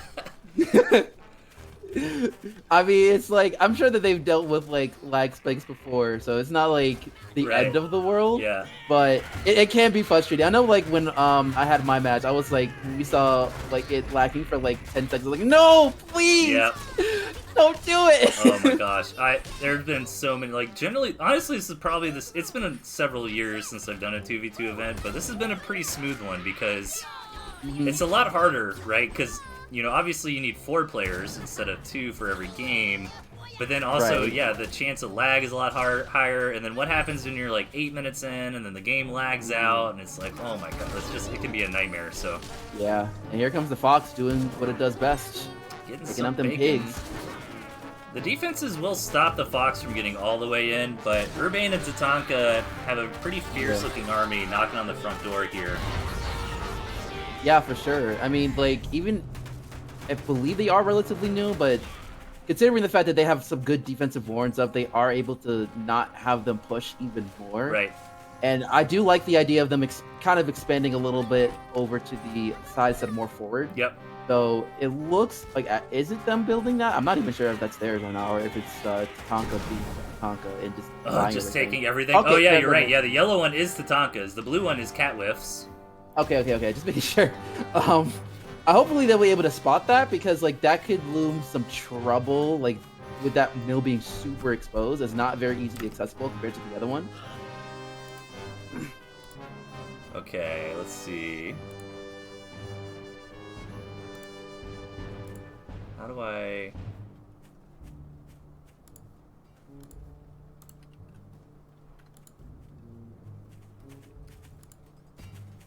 All right. Yeah, sorry, dealing with some Discord stuff. Keep chatting, cover me. Let's go.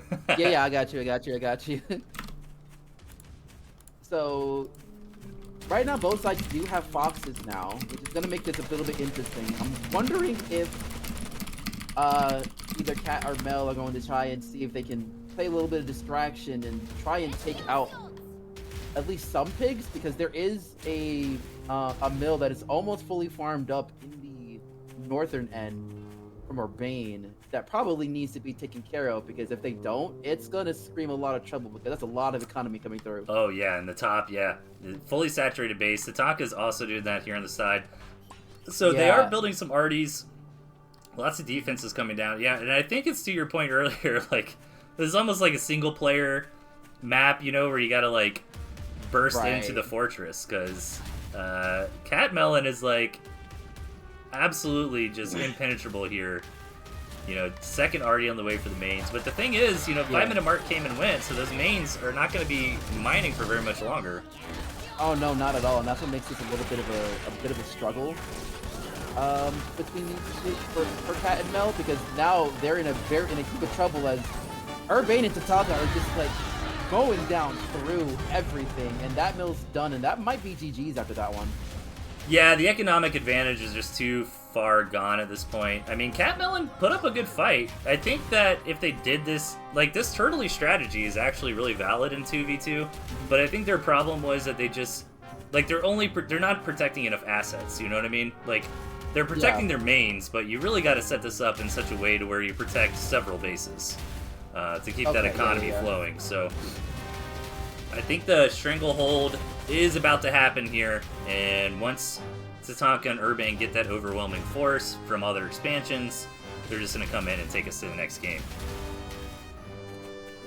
Yeah, that's looking to be the case, and honestly, it's been it's a very good effort, though, between Cat and Mel, for sure. Even with the fact that, like, obviously the experience levels are pretty vast between the two teams. I just think that it's been a very solid attack here, as Tatanka does end up being greedy and taking that one, and Cat will have sent, and that's gonna be it. Yep, they're just gonna kind of concede there. They see the writing on the wall. So we're gonna hop into game number 2. Yeah, I agree. I think Cat Melon did a really good job that game. I think the only issue that they had was, you know, next time, like, I think the defensive strategy can work.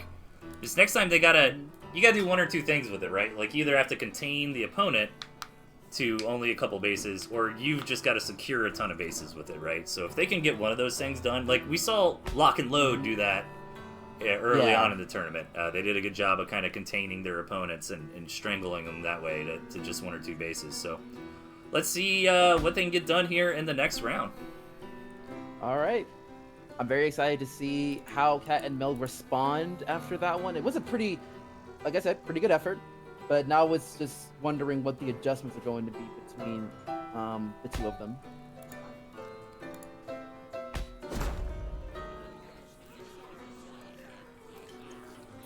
All right, here we go. And, yep, nice quick deck selection screen. We are using these same decks the entire time. This is actually fun. I like this concept of having, like, one silly deck and one serious deck, you know? Because the first game that I watched, it was really funny until I realized, I was like, oh, wait, nobody can hit balloon. You know, like, you don't want to be in that position. No. that first game was so goofy. I was like, dang, I'm surprised neither match actually went beyond 10 minutes. I Yeah. was really expecting that to be the case. I was worried. I was like, oh, this is really fun. And then I was like, wait a second. This could be like an hour long and just like throw the whole event off. Right in the bottom, It's like, we've got Urbanka ready to advance to, I think, the finals. I think if they win here, that's it. And then up top, it's Cat Yeah. Melon.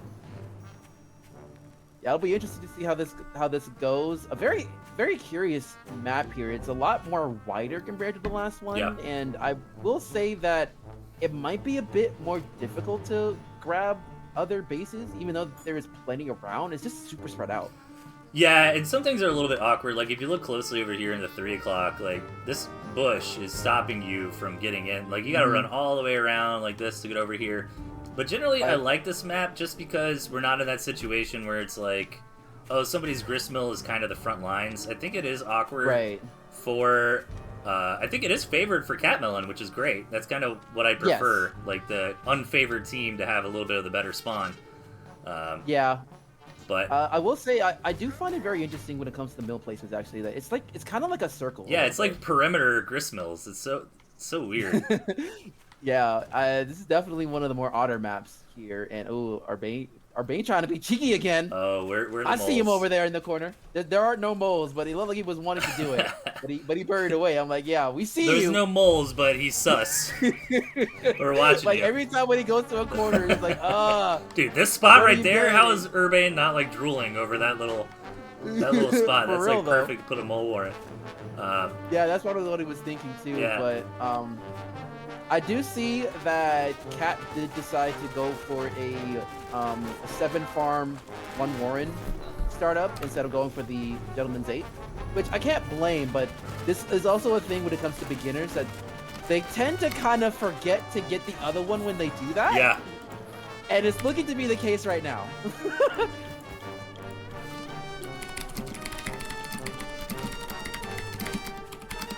So, yeah, that, and you know what's unfortunate, and what a lot of people actually chalk this up to is from this isometric angle, like, you might just, if you're not paying attention to your minimap, like, it's really obvious you're missing the farm on the minimap.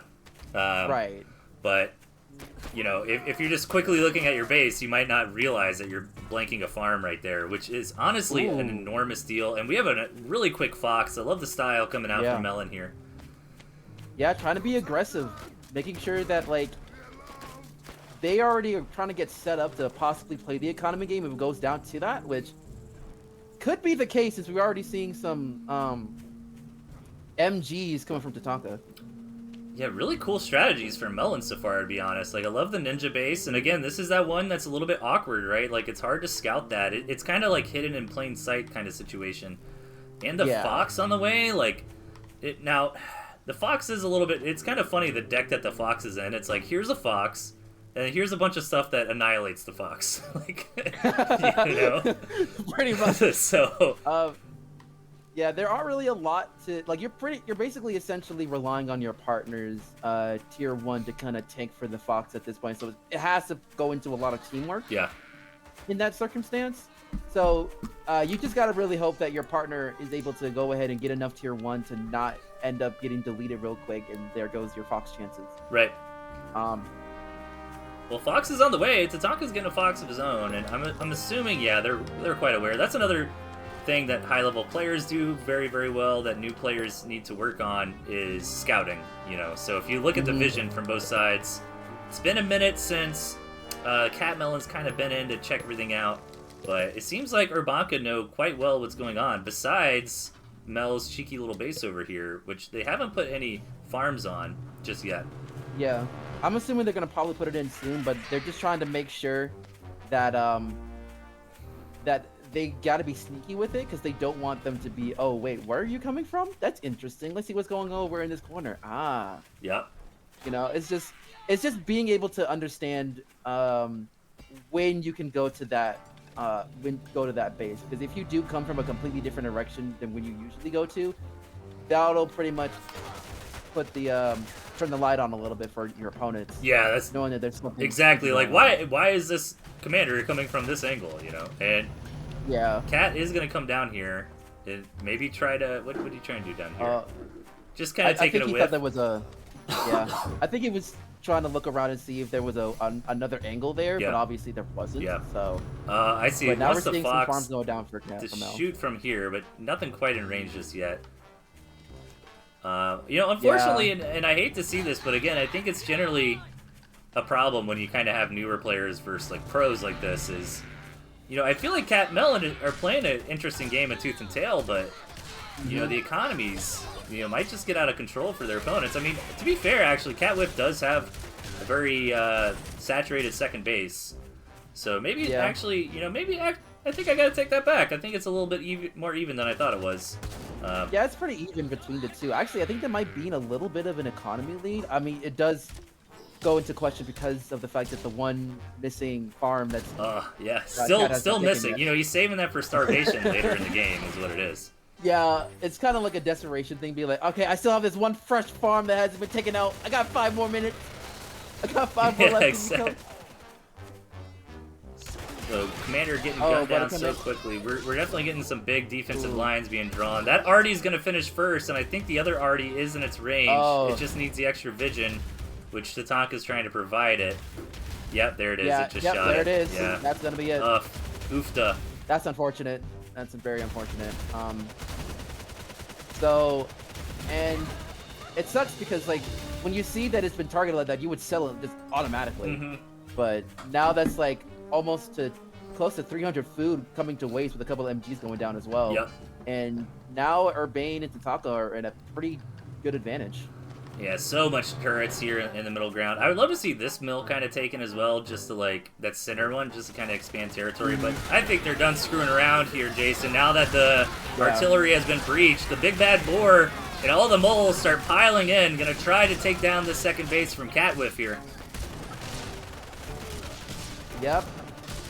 And there's not really a lot of space to go back. They might be able to fend this off a little bit. I mean, it really depends on what they have. They do have a second board coming in, but it's probably way too late for that when it comes to Cat and Mel's composition. But they do decide to go fall back for a little bit. Yes, you know, they're able to stand their ground for now. And the more important thing is, like, Catwhiff actually didn't lose any farms. In a lot of situations like that, it's like you bust in, you trade armies, but you also get some real damage done. And I don't think Urbanka really got that much damage done. I think Cat Melon's looking just fine right here. The only problem is that Melon himself needs to get a little bit more money going on, and Urbane and Tataka are just buying all the mills on the map just to make it harder to expand. Melon is starting to saturate the space over here though, so. Yeah, and Cat's doing the good thing of just trying to target some other mills, even though it puts them at a huge risk. In this, you need to get something there, but now with them being split off from their partner, it makes them pretty much like in a worst case scenario because they're cornered. Yeah, Catwhiff's army is getting cornered. Melon's trying to come save the day though. He's got 9 toads. He needs to ram them into Urbane's army here, but that boar just toasting everything down. The fox falls as well. Yeah. And I think Cat kind of made a little bit of a positioning goof here. That was taken advantage of, and that might be it. Yeah. Let's see. Urbane's going to crush in here, get this mill. This mill's not really worth anything anymore. But that fight was just so good for Urbanka. Yeah, but with the fact that, like, a lot of their opponent's army is already pretty much done, we are seeing Tatanka go ahead and continue with the massive expansion defensive-wise, making it a hard wall, even though it's being fended off pretty well, but it's just delaying the inevitable at this point. Another boar gets on the field here for Cat Melon, but let's see. Yeah, the economies are still okay, but yeah, the armies are really, like, what's on the ground right now is what really matters. Catwhiff trying one last stand with this boar. Even the manor turrets and artillery cannon coming down here with this new territory. So, really cool game, you know, and I feel like Cat Melon, you know, really fought back pretty well this time. They're not out quite yet, but it would take a big blunder for them to fall from here. Yeah. I mean, the fox is really adding insult to injury. Yeah, it's kind of like the fox kind of being the icing on the cake here because of how pesky it is, and it's not being the focus with the board doing so much damage as it is. Right. It just makes it more difficult to kind of, like, to split how you want to go ahead about this. Because if you try to focus on the Fox, yeah, you can get rid of it quickly if you try to focus on it, but then you're just leaving a whole bunch of stuff left for the board to take out. Yeah, you don't want to drag your army to like desperately target it down. Yeah, and now they're just slowly but surely just taking out as much as they can to kind of put them in a chokehold. That's essentially what this is at the end of the day. There goes the board, and that's probably it. Yeah, this is really controlled takedown here from Urbane Olive. You know, not really rushing in, but taking the time, especially with all these pigeons here. Like, this is a really, really strong army to try to burst through. So that's going to be it. GG should be called here shortly, as the bases of Catmelon are in ruins. And we have one of our first finalists, I believe. Yep, first finalist, and we're seeing a last hurrah from Mel, not going down without a fight, putting down some turrets. So that's just gonna end up not mattering too much. All right, GG. So Urbanka will be our first finalist. No surprises there. Urbane Olive and Tatanka doing good in a tournament. No way. Goodness gracious. But we have for our other one. Is it? Oh no, this is those other guys that are just like trying to have fun and play Tooth and Tail. I need to quit. Oh. There's like another kid. I keep like thinking they're part of this. They're great. They're great. They're just like, guys, can we not be on stream? Can we just like hang out with our friends? Yeah, for sure. All right, so it's gonna be Lock and Load versus Aralashu. Aralashu's even better. Aralashu. Aralashu. I like that. Oh my gosh. All right, and then Lock and Load. Aralashu. Aralashu. All right. They need to make a lobby.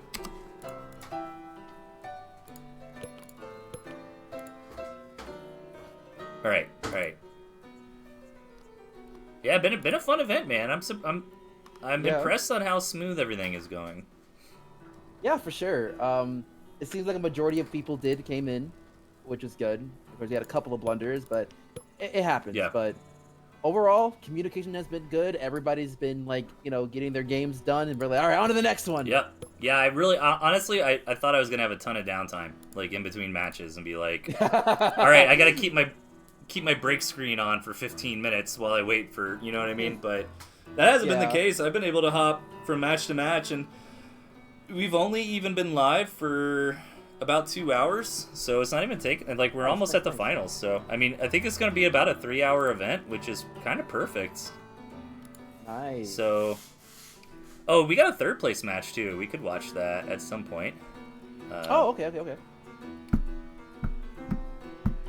Let's see, depending on time, I guess. Yeah. I don't want to make the finalists like sit around and wait if they got, if they kind of got to go. But all right, so Airloo Sasha versus Evil Murloc and Winterload. Need to get this match going. Until then, let me know when the lobby is up. Yeah, which lobby is it? Let's see. Unless you do something, she could be like, all right, password is this. And be like, oh, dang, thanks for putting the wall. Oh.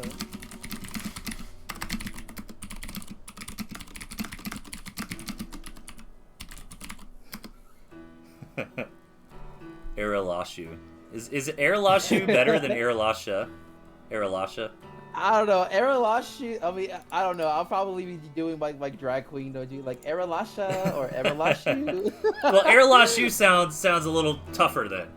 Like, if Aralasha is just making you think drag queen, then maybe... I mean, drag queens can be fierce. Oh, that's now, true. so... That's you know what? That's they very fair. Fierce. That's very fair. That's 100% true. They are fierce. Oh gosh. So let's see. I did just talk to them. I think they're starting to get their game together. Sounds good. Really fun event so far. I'm liking the. Yeah, for sure. I'm liking the. Yep, lobby's now up. The variety. Okay, perfect. Thank you. Nice. Yeah, I hope we see some fun decks here. You know. I do too. I'm very excited. I'm wondering if people are just sticking with the same the same deck throughout the tournament, or they're just gonna go switch it up. Right. Yeah, that's fun. That's fair. You know, it would really make my day if like the finalists just all kind of like hand shook to do something silly. You know. That'd be awesome, just for like the first game. Like I'm worried. Well, the thing is though, like it's the same every. Like once you do the deck selection, like that's it for the whole. Oh, that's true. You know? That's true. So yeah, they can't really just do one fun one, but like I don't know, just like some Toad, Artie, Some silly. Falcon. Like you can't. The problem is like you can't say Falcons, right? Because if you say Falcons, then like it's all gonna be Falcons. Because Falcons like the best unit in the game. Like, it's gonna be like let's build a little bit of defense. Let's turtle up on 16 farms. Let's build like 20 Falcons. You know. You know what? All tier 1 mashup. Let's pick all the tier 1. All tier 1? Yeah. All tier 1.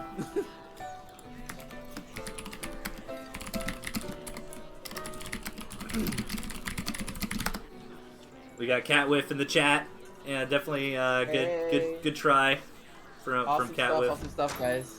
Yeah, really cool. All right, here we go. Let's see what the decks are gonna be.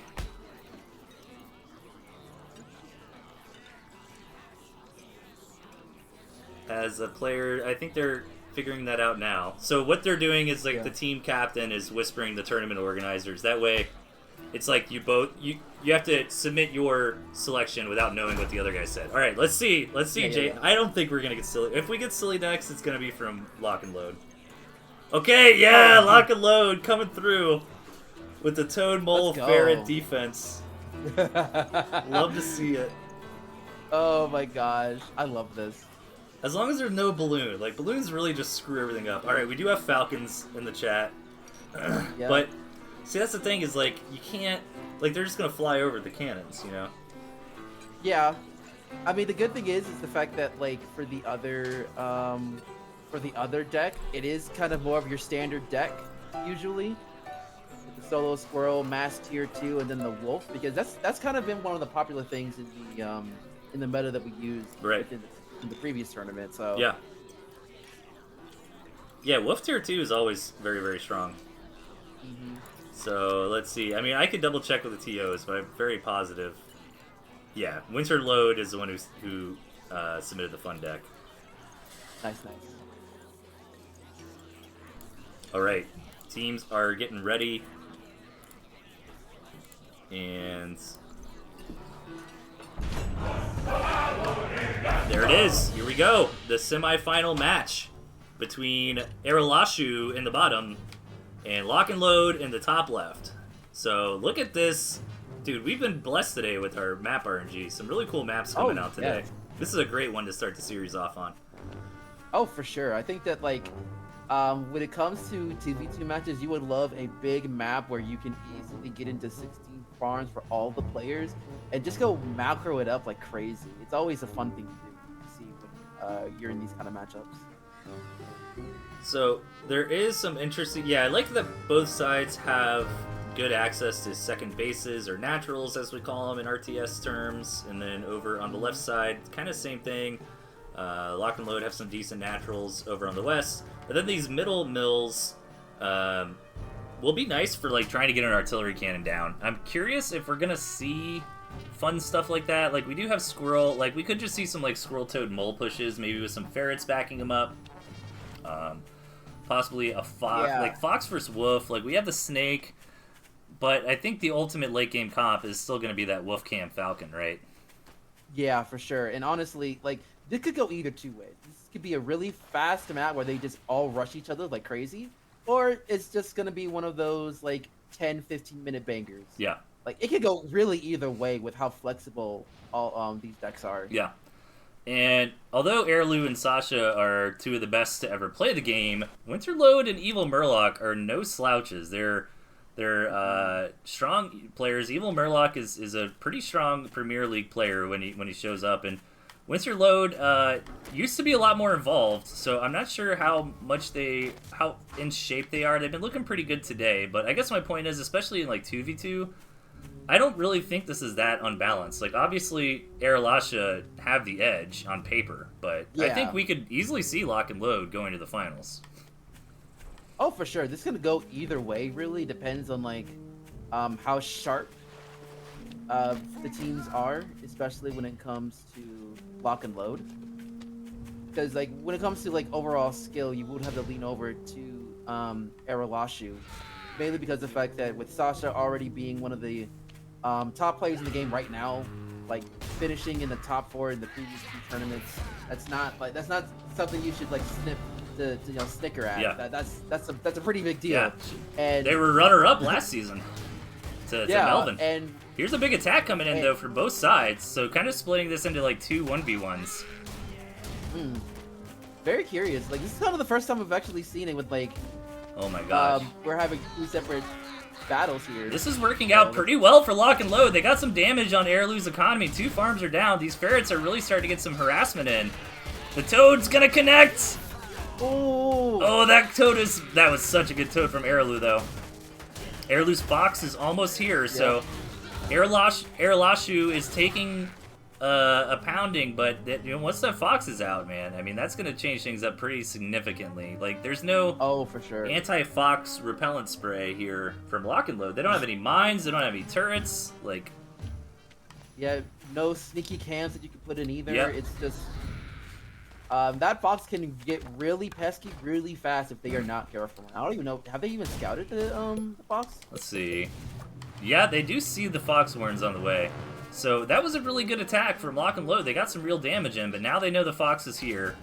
And this is a problem. They're trying to get some mines up. Mines are great against the Fox. I think it's 2 mines to kill it nowadays. So, and also some lucky ferret hits. Now this is a problem. Winter Load is going in 2 versus 1 right now. Yeah, and losing those toads that early, Yeah. that could be very killer. Not a lot of good connections that you wanted, and it really leaves an opening for Airlu with his toads to do a lot of major damage here. Yeah, the attack was thwarted though. Surprising, man. I looked away to kind of check on Discord. Like, what happened there, Jason? It looks like Lock and Load did just fine. The Fox went down? Are you kidding me? Yeah, the Fox went down. I think the late connection probably is what did it, because I did see a late hit, and I think that's what took out the Fox. There was like 1 more toad left. Oh my gosh. Oh, my stream is on the delay. I can watch it. I can watch that engagement again. That's what's nice about having a delay. But here we go. Lock and Load is confident now. They're ready to come in and try to make something happen. And oh my gosh, is Lock and Load going to take game 1 here? Well, look at Sasha's sneaky economy, though. But Evil Murloc is matching that. Yeah, they just really got to go ahead and continue trying to clean things up and possibly take out that mill. Even though that mill is a little bit weaker, unfortunately, they're only able to take 2 of those farms, so I don't imagine that's going to get picked back up. Winterlode's been doing a great job with these ferrets all game long. I don't think they've lost one. And that's it! Airlu tapped! Wait, did they tap or did he get beat? No, I think... It looks like he left a lock. I think he might have just... A desync? Yep, desync. Oh, no. Oh, no. Well... No! That's unfortunate. Wait, let me... Oh, gosh. Let me check the... Oh, wait, I can watch the replay on my stream. Let's see how that Fox... Yeah, the Fox just took ferret hits. Bam, bam. Crazy. Oh, yeah, the ferrets. Coming in late. What do we do now, Jason? Great question. I guess they're probably going to discuss if they want to just do a redo here, or... If both teams are fine with redo, I think that's fair. I don't know. Yeah. I think the game... I feel like Lock and Load were in a good spot, but I don't think it's fair to say the game was over. Yeah. So the new lobby is up, by the way. Thank you. Honestly, like, Evil Murloc already said they play again, so if they're cool with that, then I think that Okay. there we go. No drama. Sounds good. And that's what I like about Tooth and Tail. Like, you don't really see anybody really arguing about... Would you mind actually just watching my Discord stream? I don't want us to be the problem, you know what I mean? Yeah, I got you. We're running off Andy Schatz's 7-year-old netcode, trying to play with people in Europe. I don't want to stress it out too much. Yeah, I got you. Okay, so it looks like Sasha's gonna rejoin. That was a good match, though. It was. It was like I would have been interested to see what would happen there because it was very back and forth. I don't see Heirloom in the lobby. They're probably trying to get their internet sorted out, most likely.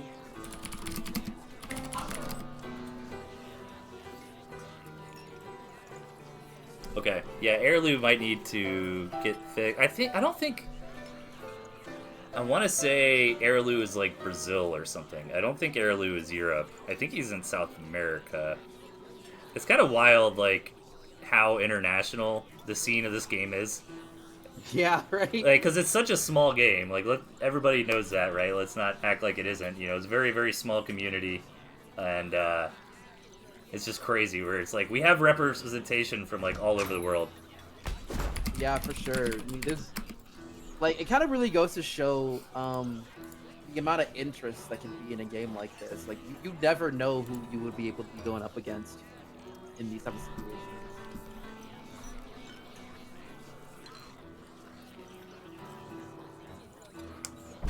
Yeah, the chat is saying Lock and Load had it. You know, I kind of agree that Lock and Load was very ahead, but the fact that they agreed to the remake, I think we just go from there. So Yeah, we just vibing. If yeah. everyone's if the players feel like that, hey, we can go ahead and run it back. Yeah, exactly. Give a reset.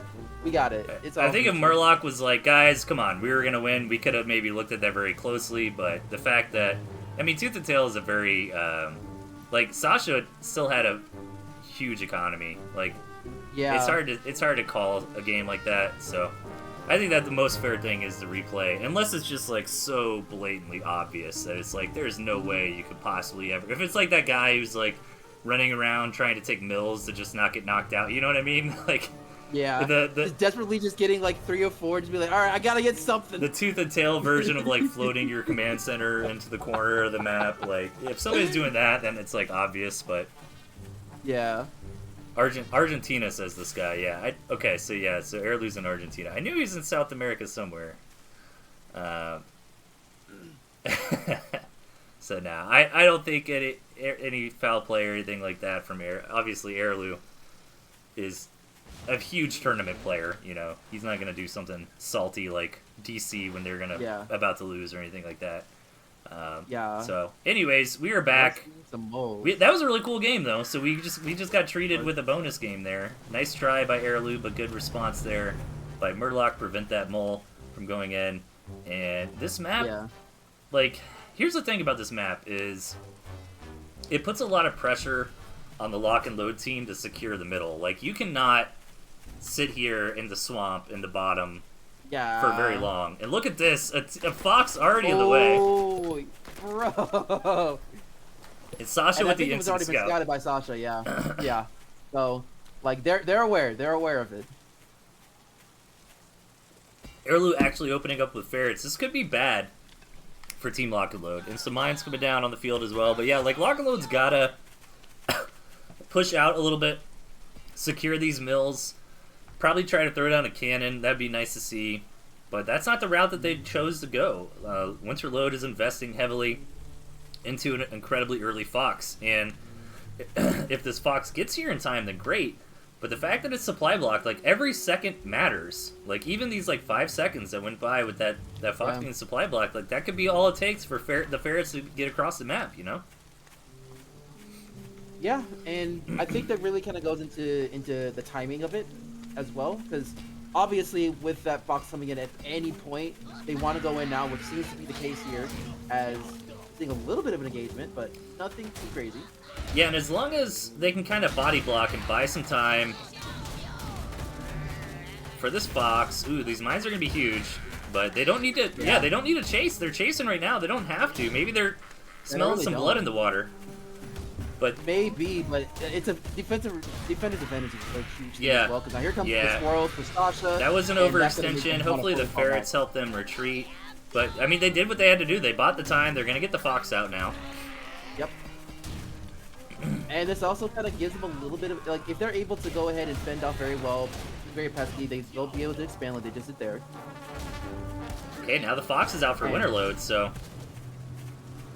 And Winterload has shown really good control with Ferrets and Foxes in the last match. Oh my gosh, are they coming in? Ooh, they're like, we don't need that first win, bro. We're about to get another win right here. But these Toads connect with all those squirrels. Nice pullback from Evil Murloc. Saves some of them. The Ferret goes down. But so many pigs are falling to the Sniper. Yeah, that's what kind of goes when you're splitting focus like that. With the Fox doing its best to take more pigs. More pigs are going down. Oh, the Wolf buff is here, though, which is actually an interesting counter to the Fox, just because that movement speed helps match it up. Oh yeah, it depends on the swarm too, how quickly that they're able to swarm around that Fox. Yeah.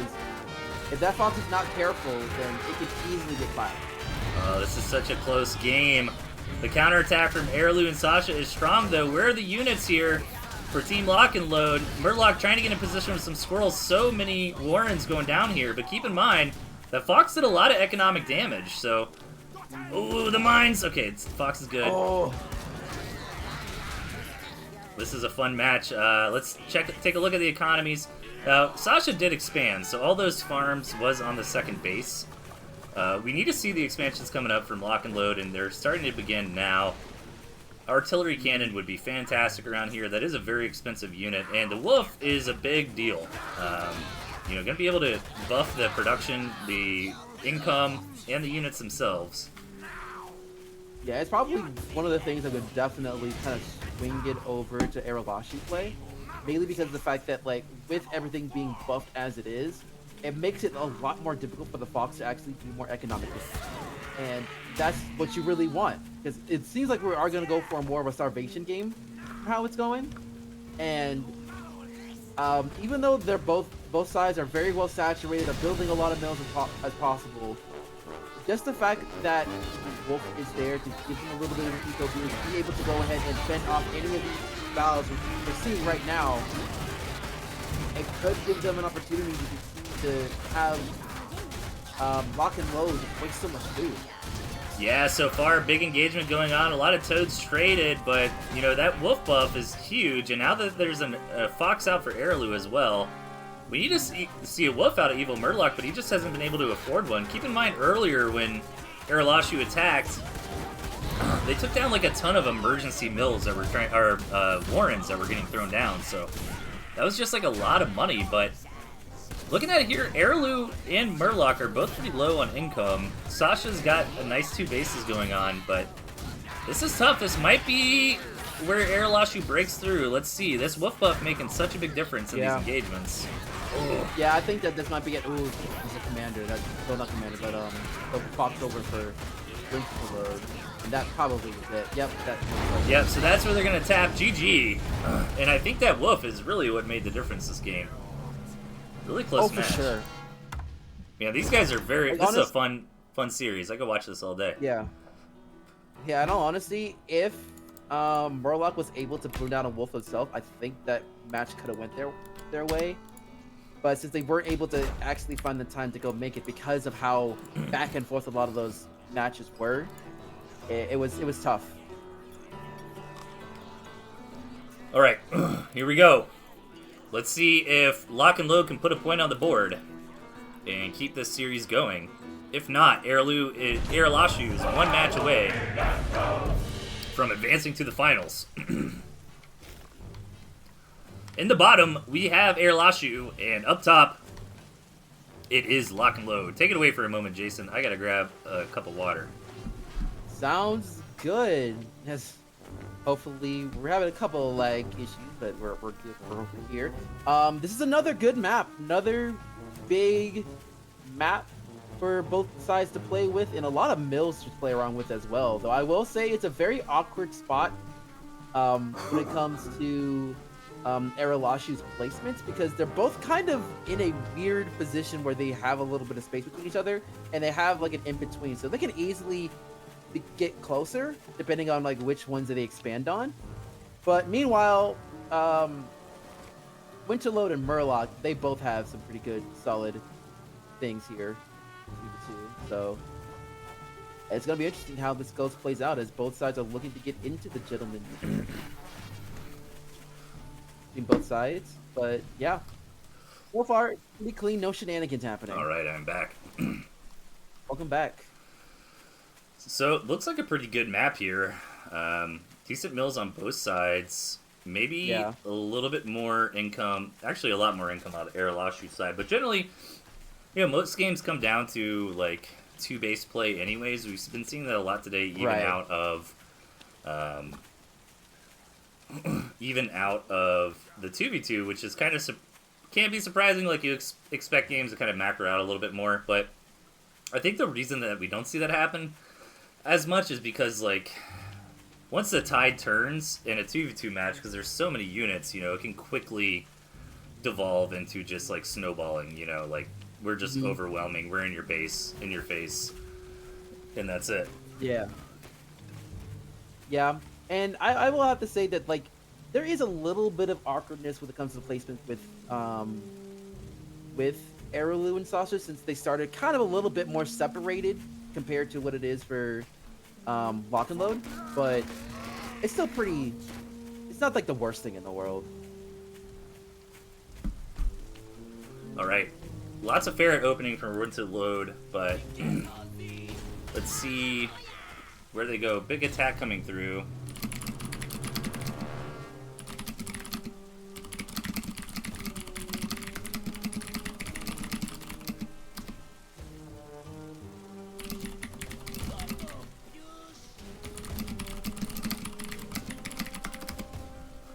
All right, so a little bit of harassment coming out through Winter Load. A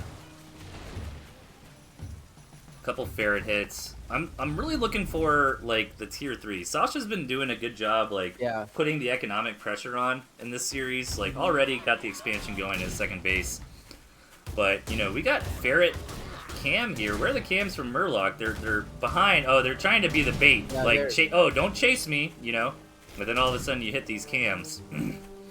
Yeah, for sure. And they both do end up putting into some tier 3s, both Winter Load and Araloo respectively did put their tier 3 down with Foxes. So, you know, getting another comeback from there. I'm just very curious as to, like, as it seems like they're kind of tiptoeing around each other a little bit. Oh, the ferrets! Oh, and no! Oh my gosh!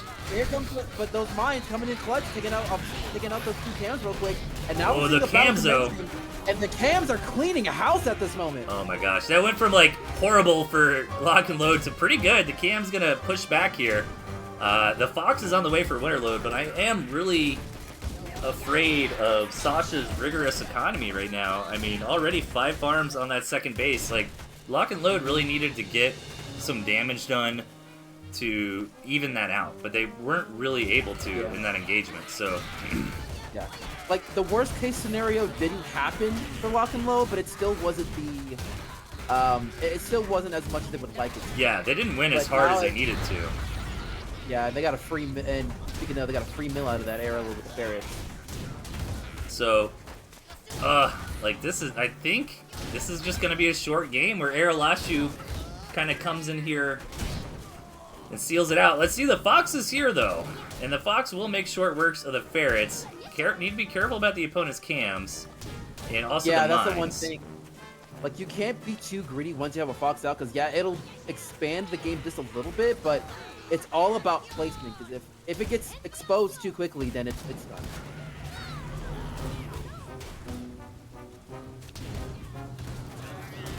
Alright, well the Fox just went down for Winter Load, unfortunately.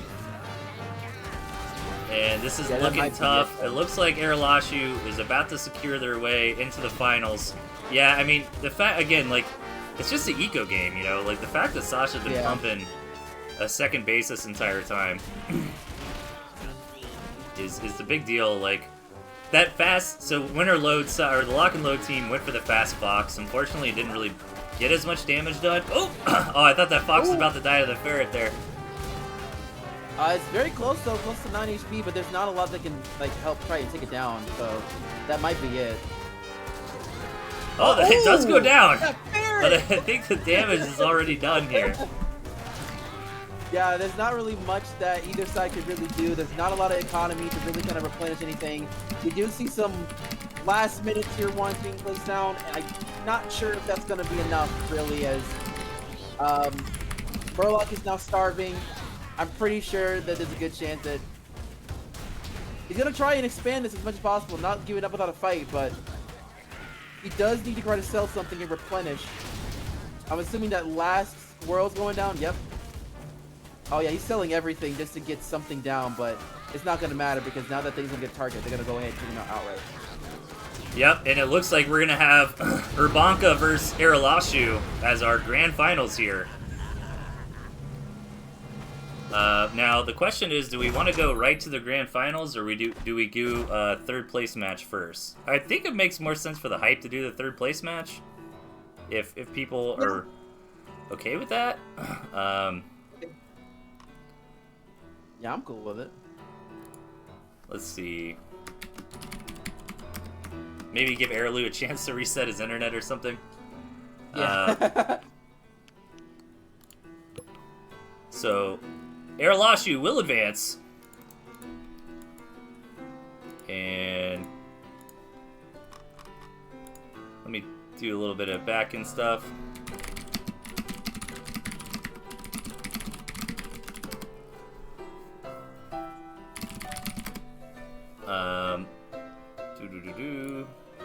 Thank you everybody for joining us. The day has been really smooth, which I'm quite happy about. Okay, we're gonna do a third place match. Alright, sounds good. So let's let the players get it going. Dude, these guys here are just having a blast playing some Tooth and Tail. Love to see it. Heck yeah. Okay, actually, you know what? Let's take a very quick stream break. Yeah, I'll just put it on break for a couple minutes while this next one gets lined up. So, BRB, everybody. Better grab a couple of snacks.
Alright, I am back.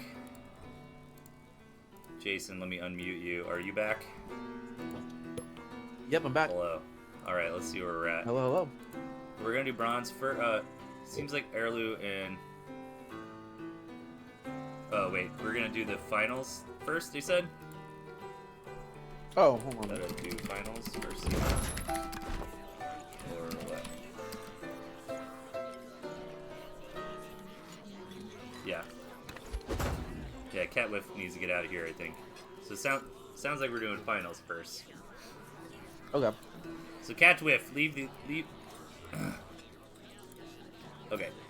Well, I should probably do that. All right, so we're on the finals now. So it's gonna be. Let me set up the scoreboard a little bit.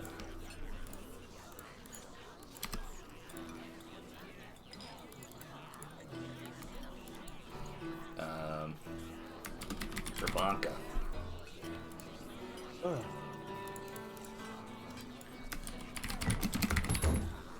So finals are best of 5. Fun. Yeah, it's gonna be good. Now, if Airlu disconnects too much, I gotta talk to this guy about that a little bit. Hopefully, it doesn't happen again. That would be best case scenario. Yeah, that would be the best case scenario. So we have like, just so we know, have a definitive answer for the end of the game. You know, you gotta.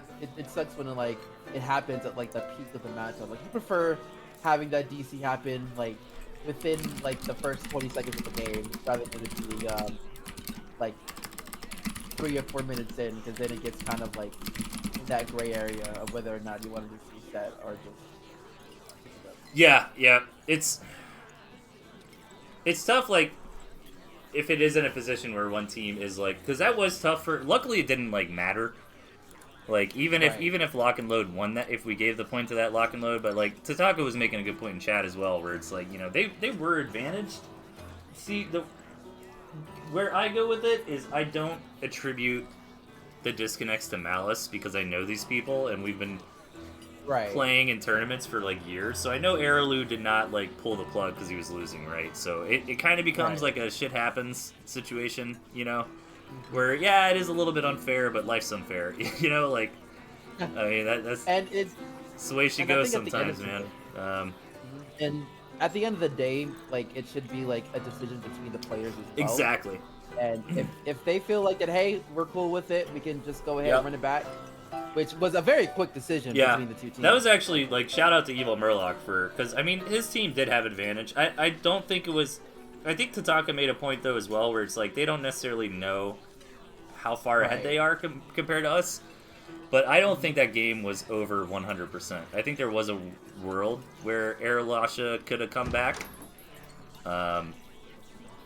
But yeah, if it's a situation where it's like one team is clearly going to lose, then you got to give the other guy the win in the disconnect. But I don't think any of the, I know all these players, right? I've known them for years. Nobody's gonna disconnect to avoid a loss. Like we're not. That's just not what's happening.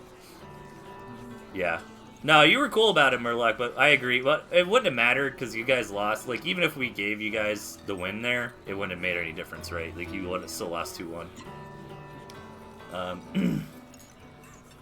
But I think if it was a situation where it was like Murloc won the next game, and then it was like, okay, let's go back and review the replay and maybe take a quicker look. But guys, none of that matters now because we're in the grand finals here, and did we get a goofy deck is the question. Okay. Double tier. I mean, it looks.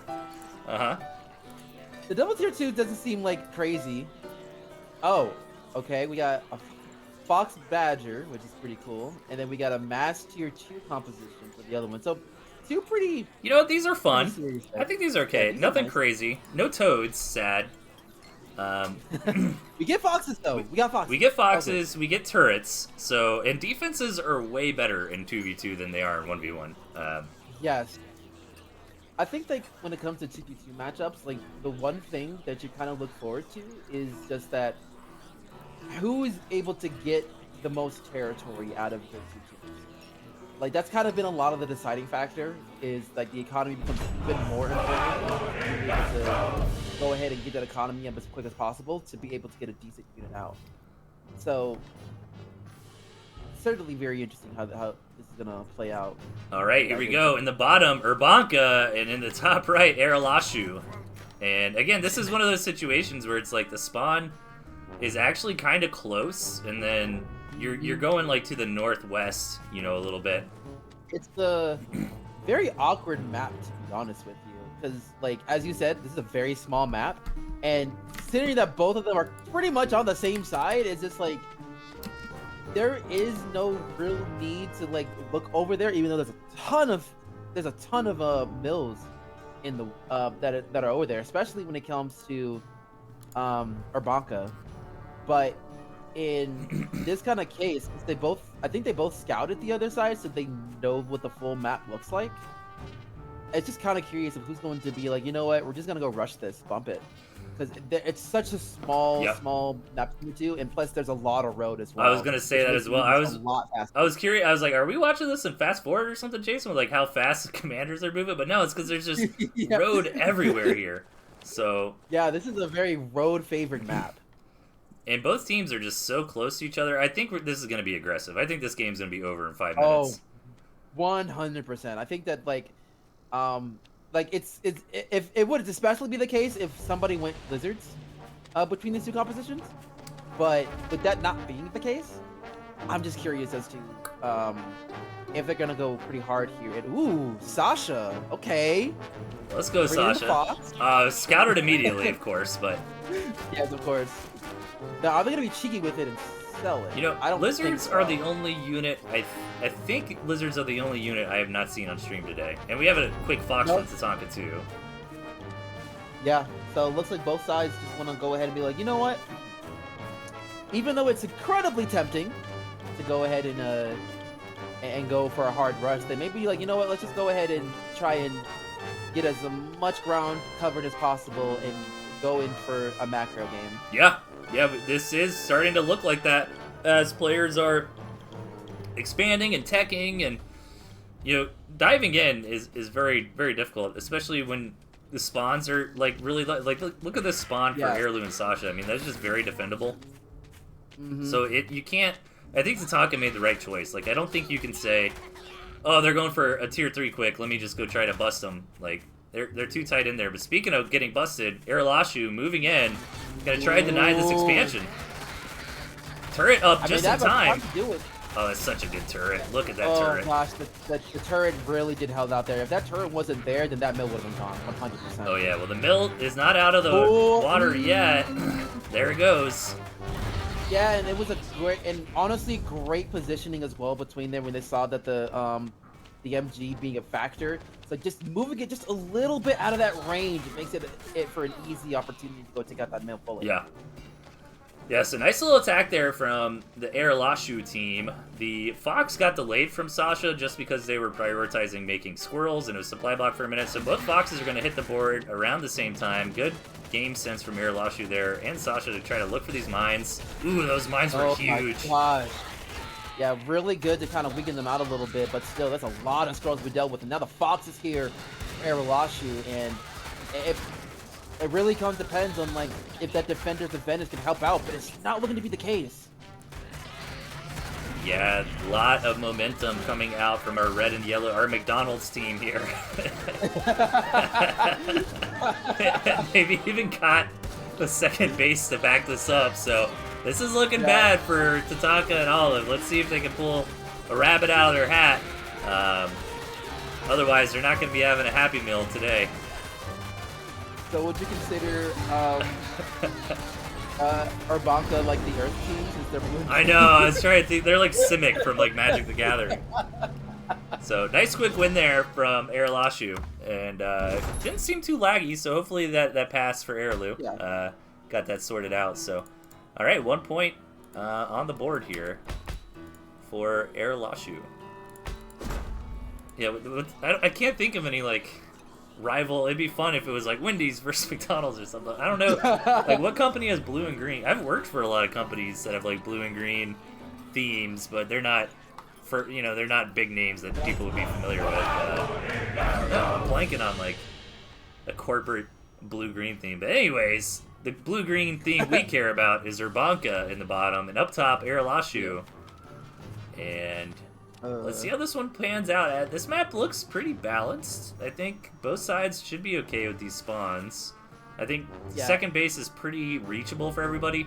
Third base seems pretty spicy, though. I don't think we're going to quite get that far in this game.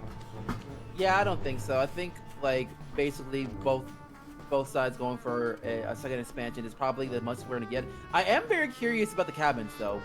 Even though they're both are kind of out there, there are a little ninja-like. Yeah. So whichever team decides to spot that first could end up being able to get a bit of an economy advantage if we do get to that point. Man, I tell you what, the cabins are very, very underestimated, especially in like one base games. Like just having 9 farms and 8 farms is huge. I think it's like a 12% increase in your economy. Like it's absolutely massive. It's something that is very important to have, especially when you get to the point where you're essentially in the scrap time and you haven't like committed to it yet. Like getting a fresh cabin right there. Well, everybody's money was synced up for a second. Is pretty, yeah. Sorry to interrupt you, but that was just cool to see for a minute. It was like everybody's money was like literally ticking up together. That would have been, that's pretty cool. All right, so expansion on the way for Urbanka. Aralashu is getting a skunk, and this game just needs a little bit of time to get going. So I'd say thanks again everybody for tuning in. Thanks everybody who showed up on time and made the event go pretty smooth. Like I can't believe this event's only gonna take like 3 hours. I was worried it was gonna be I was gonna be roped into doing this all day, man.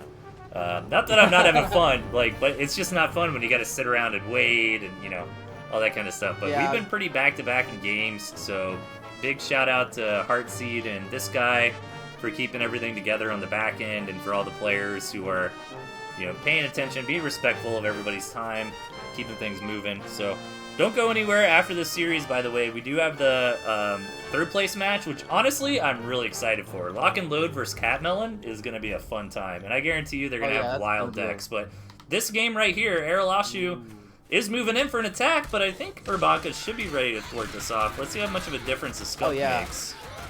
I think the defense is going to be there, because there's a little bit of a separation between the two armies, it looks like.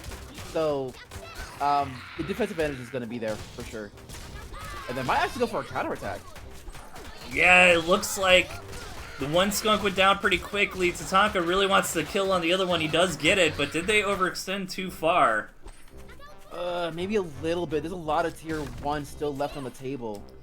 Yeah, it looked like the beginning of that fight went really, really good for Urbanka, but then they went a little bit too far back, and Aralashu got some value.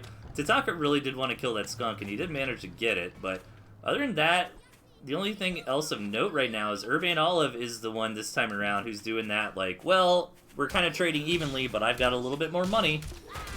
So, trying to get the concave here. Big attack coming in. Both sides with skunks, and it looks like Urbanka is going to clean this up. Taking out the skunk would be huge. I don't think they're quite going to be able to get it, though. Airloop. No. Ugh. Again, it's that issue of overextending a little bit. They might get that one, maybe? Nope. That was so brave from Airlu. Like, he really stood his ground there with that skunk. I would have pulled that back a lot earlier, so good job from him. Sure. But this is getting a little dicey still.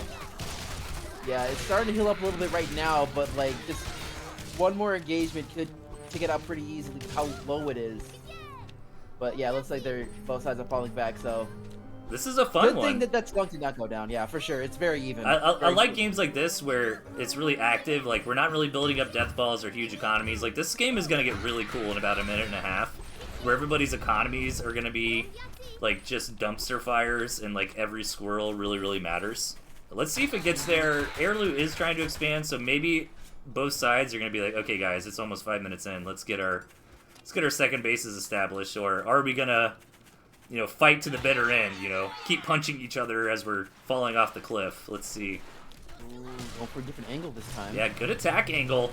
Aralashu gonna commit to try and take out all of second base. Oh, goodness. This is a pretty good spot for them, too, because we're seeing the MG coming in pretty late, but it might be too little too late, as they might be able to fend it off, but that mill... It goes down. So mission accomplished here for Aralashu, but they are going to suffer heavy losses. Falcon Yeah, that here was a- as well. That's actually really huge. Yeah, that's another thing is the fact that yeah, you take out that economy, but at the same time, it's would they be willing to go for a counterattack? Would you be ready for it? But it looks like they are. There's still a lot of tier 1 on the table for Aralashu, but I'm wondering if they're going to be able to take out that other mill, just get it back though. But it's not nearly as much because of the fact that that mill, even if it goes down, there's not a lot of food getting taken down compared to what Aralashu would do. Yeah, nicely done there from Aralashu, thwarting that attack back, and looks like pretty big losses from Sasha in that engagement. But otherwise, I think things are still looking pretty good, at least on the army value graph. And yeah, I mean, the fact that Aralashu was able to take out all of second base means that everybody is starving together here, besides Aralu, who does have that one extra farm. Another big engagement. This time the Fox is here for Tataka, though. This might be too much for Aralashu to deal with. Yeah, because now the economy is going to become a big issue, too, as Tataka doing a good do with Micro, and you do see that Sasha ends up tapping, and there goes Aralu. So really good matchup there, tying things up. Yep, the Fox being the difference maker, really fun match. I love games like that where it's just like non-stop action the whole time.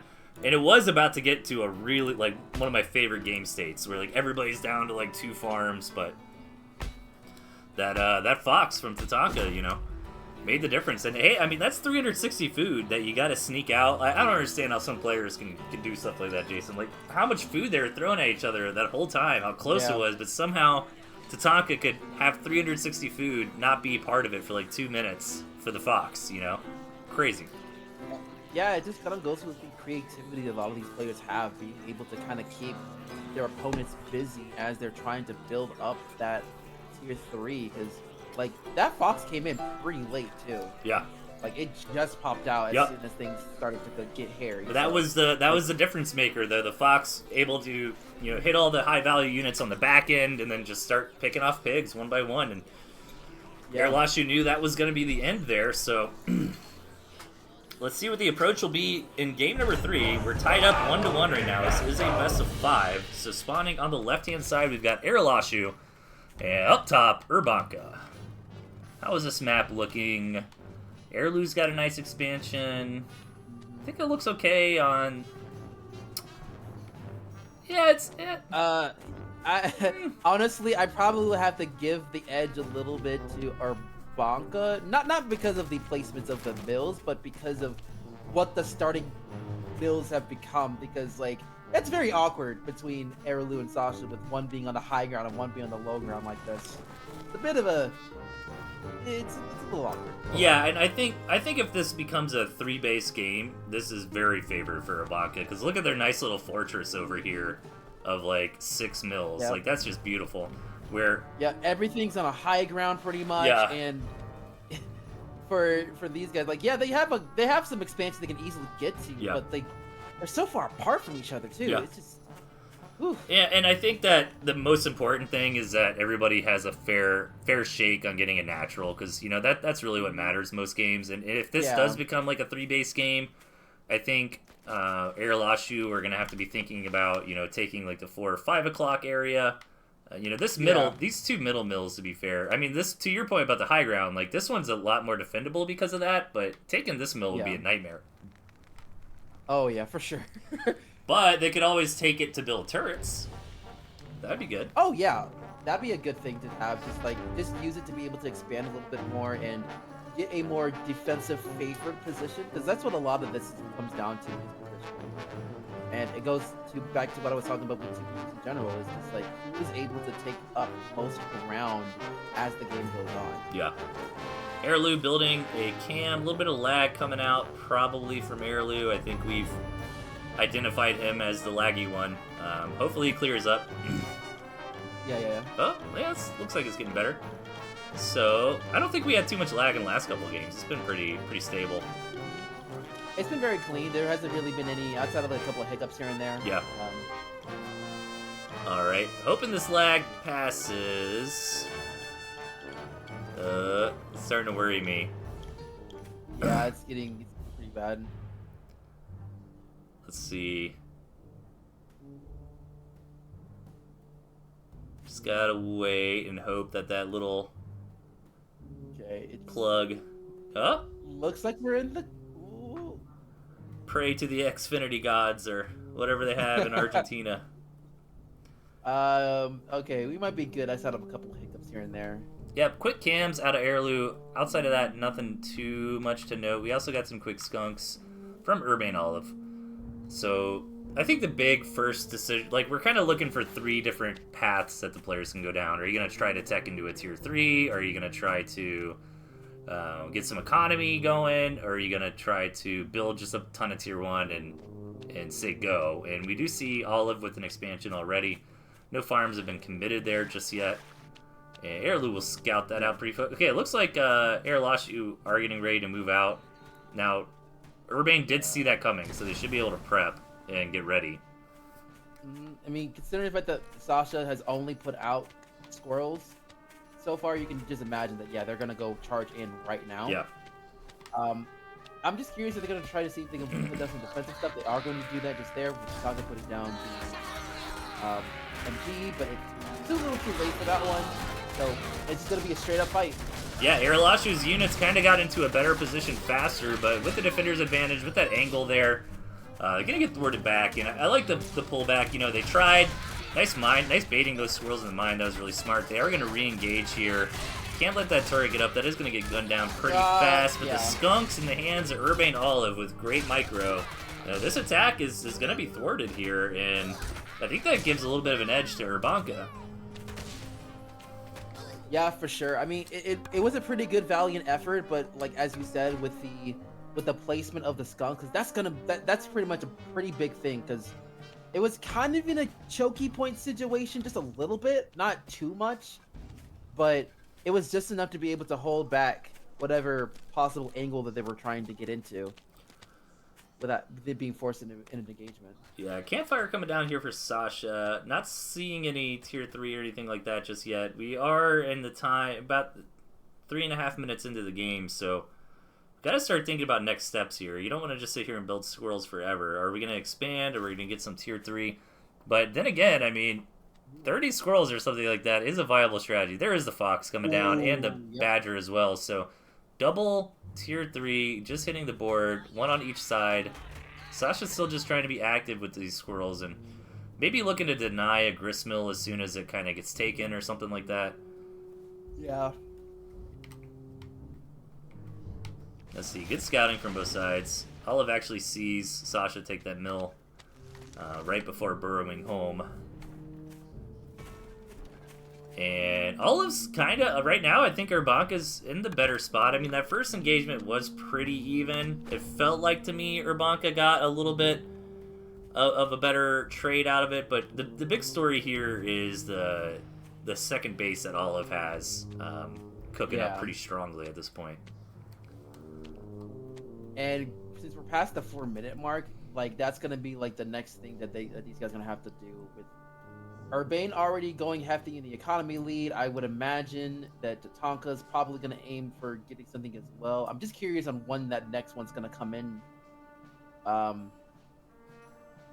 As he does end up finally purchasing that Badger, trying to basically get ready to go for like one fall swoop of attack. Yeah, Fox coming down from Tatanka here as well, but I mean, I'm kind of... The Fox is going to be out from Sasha. I wonder how much work Sasha can get done with this Fox. There's a lot of mines, a lot of turrets, but Sasha will have that opportunity to be kind of the one who's a little bit of a bastard in between the big attacks, you know, running around trying to pick things off. And yeah, Tatanka trying something cheeky down here, but gonna get dealt with pretty easily. Yeah, even with like 6 squirrels, you can't really do much when you have 2 cams that are like beefy, just knocking them against the heads. Good effort though. Good effort though. All right, Badger is here. Now that Fox is here as well. We did pass the 5-minute mark as well, so we got to take a look at Tatanka since he has not been able to expand as of yet. I would imagine that he'd be trying to do that sooner rather than later. Looks like he's trying to find a mill back here or something. Yeah.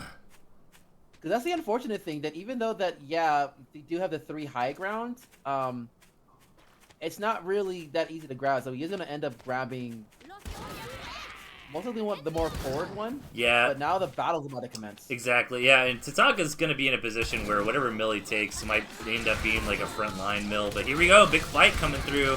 Tatanka with the double tier 3. But lots of Falcons, lots of tier 2 here for Lashu, and Sasha controlling this Fox.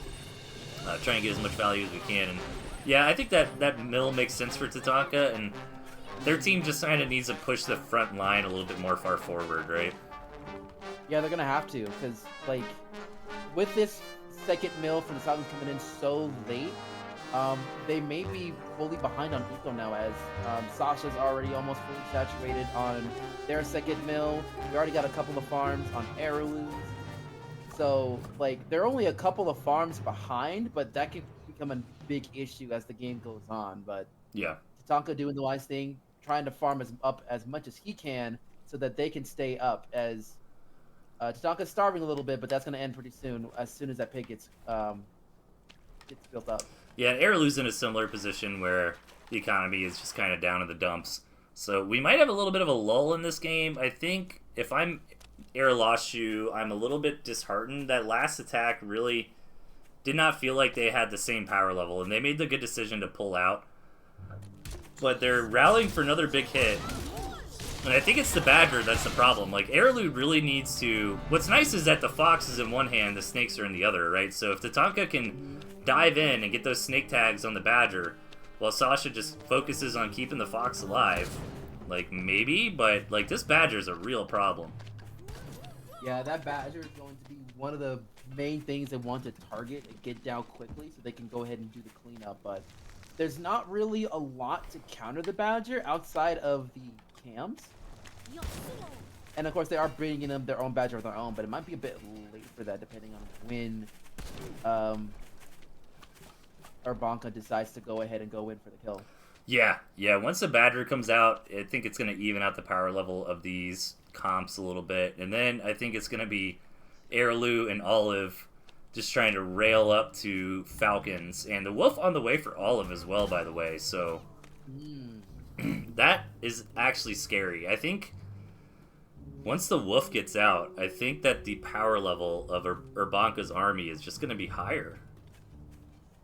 I mean, yeah, I think that's kind of when it becomes down to, because if that Wolf comes out, because they both might be coming out at the same time, you might want to give it to the Wolf just a little bit because of, well, I'm not sure, like, if since this is like the current live patch and not the patch that we use in the tournament. Ooh.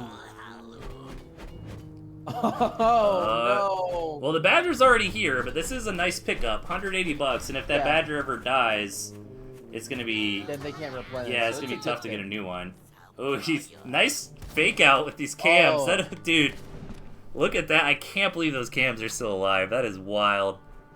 And what makes it even worse is the God. fact that they're just in the corner. Yeah, so, they're just like, ready to go snipe another tier 3 Warren.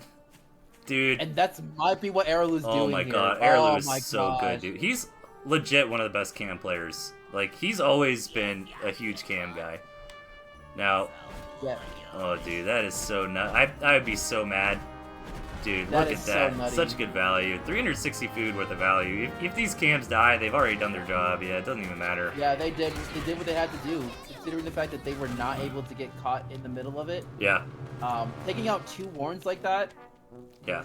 especially at this point in the game, is super huge. Yeah, he just traded 120 food for 360 food. And the bigger part, though, is, like, these tier 3 are all in, man. That's a really big investment to have to build those Warrens again. Like, that actually matters a lot. It does. It really does. And Sasha like, doubling up as well. 2 Foxes here and a second Badger almost here. Okay, this might be a crazy game, Jason. I don't. Yeah, this could go either way. Yeah. From what it's looking like. It just depends on who's going to be the first one to strike. Yeah. But right now, Tatanka doing what he does best, greeting the heck out of them. And now he might be looking at to possibly revving up the Badger a little bit with these mines. I think that's the first time I've ever seen a Badger try to be the minesweeper. Like, Right? it's crazy. All right, so looks like a committed attack is coming down through Urbanka. They want to take out this fully saturated second base. They have a lot better of a positioning here than Aralashi. That base goes down for sure, which is absolutely huge. And Heirloom might be at risk of like of tapping here since he's starving. Yeah, that is like. Oh, yeah, that's it. Yeah, Olive is starving too, but man, this is so crazy. Look at the income. Sasha and Tatanka both with 11. Heirloom and Olive both starving to death. And they're the ones that have the army that really needs the food. Right? Like, Tatanka and Sasha have, like, the tier 3 armies where it's like, okay, once you have what you need... Like, Tatanka doesn't really need money, you know? Compared to, like, Olive. With these decks. So, absolutely wild game on our hands here. Yeah, and now Urbane had to desperately sell off the wolf in order to go ahead and try and get some food. And really try to go ahead and saturate back up so we can stay into this game, because he knows he has the more favorable army between the two. Yeah, remember But that I it's can 20 imagine. seconds to build a mill. So, if you're watching the starvation timers, that's how long it takes. It's pretty close. If that goes down, then Oh! that's gonna be... Yeah, Oh my god! Yeah, that... Olive is gonna starve to that's death not- now. Olive is 100% starving to death. Heirloom is as well. There's not a lot of time. Well, actually, No, no. Heirloom could build a farm right now, but he's got the money too. 3-2. Oh my god, 2 seconds left on the clock. Oh, that might be decent. Oh dude, that was might so go close. to Well, Aralashi. Olive has to starve out, unfortunately, for him. So it's Tatanka with the Badger to Fox against the world, though, and I don't think it's gonna happen. If anyone can do it, it is Tatanka. Yeah, to kind of come that back, is but fair. It's a tall ask, though. It is a huge, huge ask. Man, Heirloom, 2 seconds left from starving. Oh my goodness. It would have been cool if he Talk starved about out and then it was just call. like Tatanka versus Sasha. Like, we haven't really seen that yet today, at least not on the stream. Like, I haven't seen a game where it's No. like, alright, it devolves into a 1v1, you know? Yeah, it's usually like one after the other, but it looks like that is going to be the game going over to Aralashi, taking the lead 2-1. Can't ask for anything better. What a very long game, but it was definitely an entertaining one. Yeah, that was great. Fantastic match. Good victory there from Aralashi. Yo, we should do a, any tournament organizers watching. I'm thinking like we should do a free-for-all tournament next, and that'd be fun. Oh my gosh. I can't remember. I'm blanking. It must have been a gentleman's, one of his crazy tournaments or something. But I remember we had a free-for-all event not too long ago. I think it was just like part of it was free-for-all though. I mean, I'm really blanking on it. I think it was like part teams, part free-for-all. But yeah, that'd be cool to see. It's kind of interesting. Yeah, one of the recent 21 duels I think had free-for-alls. Maybe I'm crazy, but it is weird. Yeah, because it was like groups with the different Badgers and Boar, Owl, Wolf teams. Yep, that had it. I remember that now. It's starting to come back to me. Yeah. That was about a year ago we did that. So yeah, free-for-all's fun because it's like, I think if you do a free-for-all tournament, you need to incentivize like killing people, because otherwise like the best strategy is to sit back, let everyone else fight, and then be the last man standing. So like, yeah, there are many ways you can go about going into like a free-for-all type, because obviously you'll be fighting in any corner, and it really just depends on like, do you want to be the one that initiates, or do you want to be the one that's passive and just try and collect as much food as possible to get a massive army going. To get it down. Yeah, like I would imagine like a free-for-all game is worth 4 points total, and if you're last man standing, you get 1 point, and if you're the one who actually sends somebody else to the kitchens, like gets the last hit, then you get a point, including kill steal. Like if you're going in there, the honorable nerd, and I come in and I snipe that mill and I get the kill, like that counts. That does count. You know? It really does give an initiative of being like, hey, go fight each other. Don't try and like sit back and behind, because like I would imagine like with the point feature, I would be like, okay, winner gets like 2, maybe 3 points, and then the person who ends up the kills themselves, whoever kills what, Exactly. is an extra point. Like you might be the last man standing in the free for all, but you might not end up getting all the points if somebody else is like super aggressive and getting kills and stuff. It's a cool idea for an event. Maybe we'll do that one day. For sure. That'd be awesome. I would be 100% for that. Yeah, Ziggy in the chat is agreed to. He's saying it's impossible to make free for all unless it's points based. Yeah, that's got to be the way to do it. Otherwise, you want to get wolf balloon turret and you want to sit back and just wait as long as you can, right? And that's kind of boring. For sure.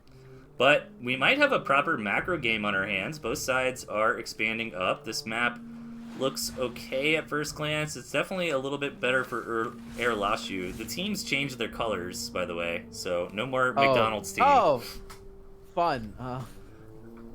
Goodness gracious. Yeah, so keep that in mind if you're watching. Airlu and Sasha are now blue and yellow. Tatanka and Olive are red and green. I think it's just Tatanka and Airlu that changed. So does that mean Airlashu's Burger King? They're what? They're Burger King. Let's see. I like the water in the middle here, kind of separating. Oh yeah. The no man's land. Yeah, what are Burger King's like orange, isn't it? Orange and green, maybe? I thought Burger King was like yellow, blue, and a little bit of red. Man, I'm like blanking on the logo. Like I gotta Google it here in a minute. Maybe I gotta get some fast food, man. We keep talking about burgers here. All right, a little bit of skunk harassment going on,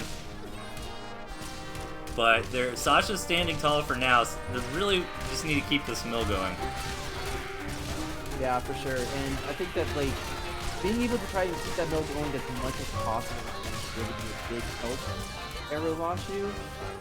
And of course, it does depend on how Falcon or Bane just goes heavy on trying to push this as possible. Yeah, so far everything still feels pretty even. I mean, we have some good trades going on here, but neither side is really just kind of slam dunking the other one. Yeah, Sasha's got an expansion going, but so does Tatanka, so overall the economies are all pretty even. And keep in mind, guys, if Airlashu wins this, that's it, GG. They win the grand finals, but that is not it for the show. We're still going to watch the third place match, which honestly I think is going to be super fire, because I think we're going to have some wild decks, and it's going to be a lot of fun. But yeah, this is just, we are just sending squirrels to their doom for nothing here, these poor guys. We're just throwing lives away at this point. Basically, both are kind of at a stalemate. It looks like that our Bane doing really good with the strong control, trying to, get a little bit of, one of the sides a little bit more weakened with Arrowless.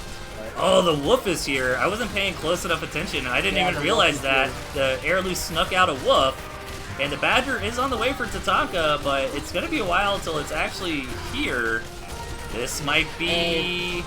Yeah, that might be game here, because there's just way too much on Aerolashu and some one, but with the wolf buffing everything, well, it makes it a lot more difficult. Okay, so let's see if they can kind of retreat and buy some time. Badger's on the way. Tatanka has an enormous economy, so this terrain is favoring Urbanka, so if they can just kind of stand their ground for a little bit longer, which is starting to look like they might be able to. Yeah, the MGs are helping out a little bit. They're losing a couple of warrants, though. And all that's left is really just a couple of squirrels and a skunk and a prayer. Oh no, the really Badger's finally here. Yeah, the Badger's here, but is it too little too late, though? There's not a lot left on Urbanka's end to really kind of take an advantage here, but... Oh, they ran away immediately against the Badger. Ooh. Okay, that makes it a little bit... Oh my god, that is so hyped. Tatanka is looking good now. I can't believe that was instant. They saw that Badger, they were like, F this, and they just bailed immediately. Which is very interesting because, like, they have a very distinct army. Oh my god, they have their own Badger now. Yeah, so now like, unless our Bane's able to build up some kind of army very quickly, I'm not sure if they're going to be able to hold us off. Yeah, this is scary. I think Airlashu might be our tournament winners. Let's see. The big push coming in. Urbane Olive and Tatanka holding down. They want to win so bad to take this to match number 5. Let's see this Badger micro out of Tatanka, one of the best, and it's actually going really good for him so far. The enemy Badger, oh my god, it gets down to 3 HP, but it does have the buff, and it's starting to get healed back. Tataka's economy is so good behind all this, but the wolf-buffed Badger versus a regular Badger, that Badger goes down, and with it, I think Araloo, or Tataka and Urbane Olive's tournament hopes, as they get knocked out, and Araloo and Sasha are going to be your 2v2 Bazaar Copycat double winners. Yep, GG's. Very good way to end that finals matchup. Excellent matchup between these guys. Yeah, that was a super fun series. Congratulations to Araloo and Sasha for taking the win. But don't go anywhere, everybody. We've still got the third place match, and honestly, I'm really, really excited for this. These players have all shown us some wonky compositions, so I think we could potentially see some cool stuff coming in from it's going to be Evil Murloc, Winter Load, and versus Cat Whiff and Melon. So we got that coming up here shortly. Cool. Let me, I might pop into a brief break for a moment while we get this organized. Okay. That's good, because I gotta go to the bathroom. Yeah, I'll be right back. Bathroom break, everybody, and when we come back, third place match.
Alright, we're back. Let's get the bronze match set up here. I'm really excited for this one. Let's see. Is it... I'm assuming it's best of 3.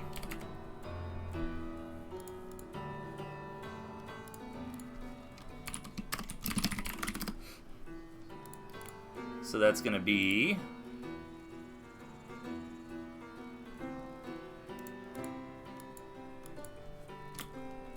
Cat Melon. Alright, I'm back. Versus, welcome back. Just getting the scoreboard ready. I think the teams are doing their picks right now. Alright, sounds good. Yeah, dude, I hope we see some silly decks here, man. I want to see Toads blowing up mills. I want to see artillery cannons. As casters, should we have the power to be like, hey, we should all just do this specific deck for this matchup? Alright, looks like picks are in. Oh yes. Oh yes. We have some spicy picks.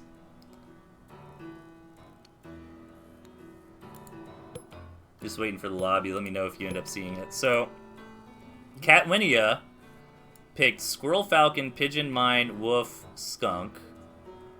And then Murloc picked Mole, Lizard, Fox, Artie, Pigeon, Boar. So nothing super crazy. Finally seeing some lizards. Yeah. But first time seeing lizards this entire day. Yeah, and it looks like the only defenses are going to be mines and artillery.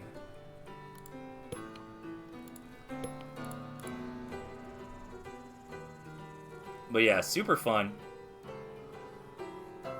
Super fun event. I know I keep saying this, but I am really impressed how smooth it went. We knocked out the whole turn. When this guy approached me with the idea for this event, I thought he was crazy trying to do this all live and in one day, but it did end up working. Yeah. So, really, oh, let's see I wonder if Urbane wants to cast this one with us. Oh, yeah. I'll invite him if he'd like to join. Or if he's done.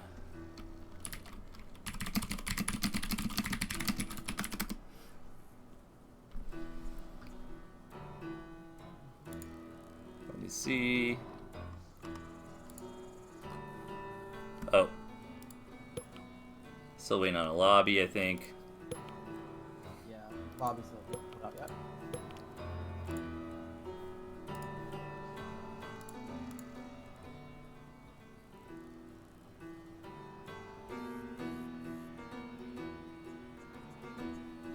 Yeah, really fun. Best of 3. Yeah, it's about to get going. Should be best of 9, says Murloc. Cat is like, yeah. No, it's 4 a.m. Oh god, I wonder where they live. I think Eastern Europe it's like 8 p.m. The lobby is up. Okay, okay. Literally 4 in the morning. Ha! Oh are they in Asia? They must be. Probably. They gotta be in like Korea, I think. Korea's like 13 hours ahead or so. Yeah, so they gotta be somewhere in like East Asia. Cool of them to pop on. But yeah, that's what I'm talking about. Like, Airlu's in Argentina. Like, a lot of the guys are in Europe. They're in East Asia. We're literally, even though this is a small event, we're like literally most all over the world. Most continents are getting represented right now, which is like wild.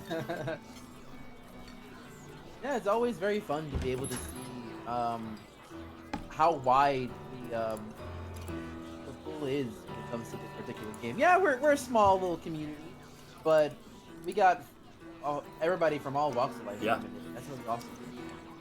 Yeah, it's always really fun to see. I've always like joked around with my friends whenever I go to travel Europe, I'm like, man, I could just go to like a bunch of cities and like crash on so many people's couches if I wanted.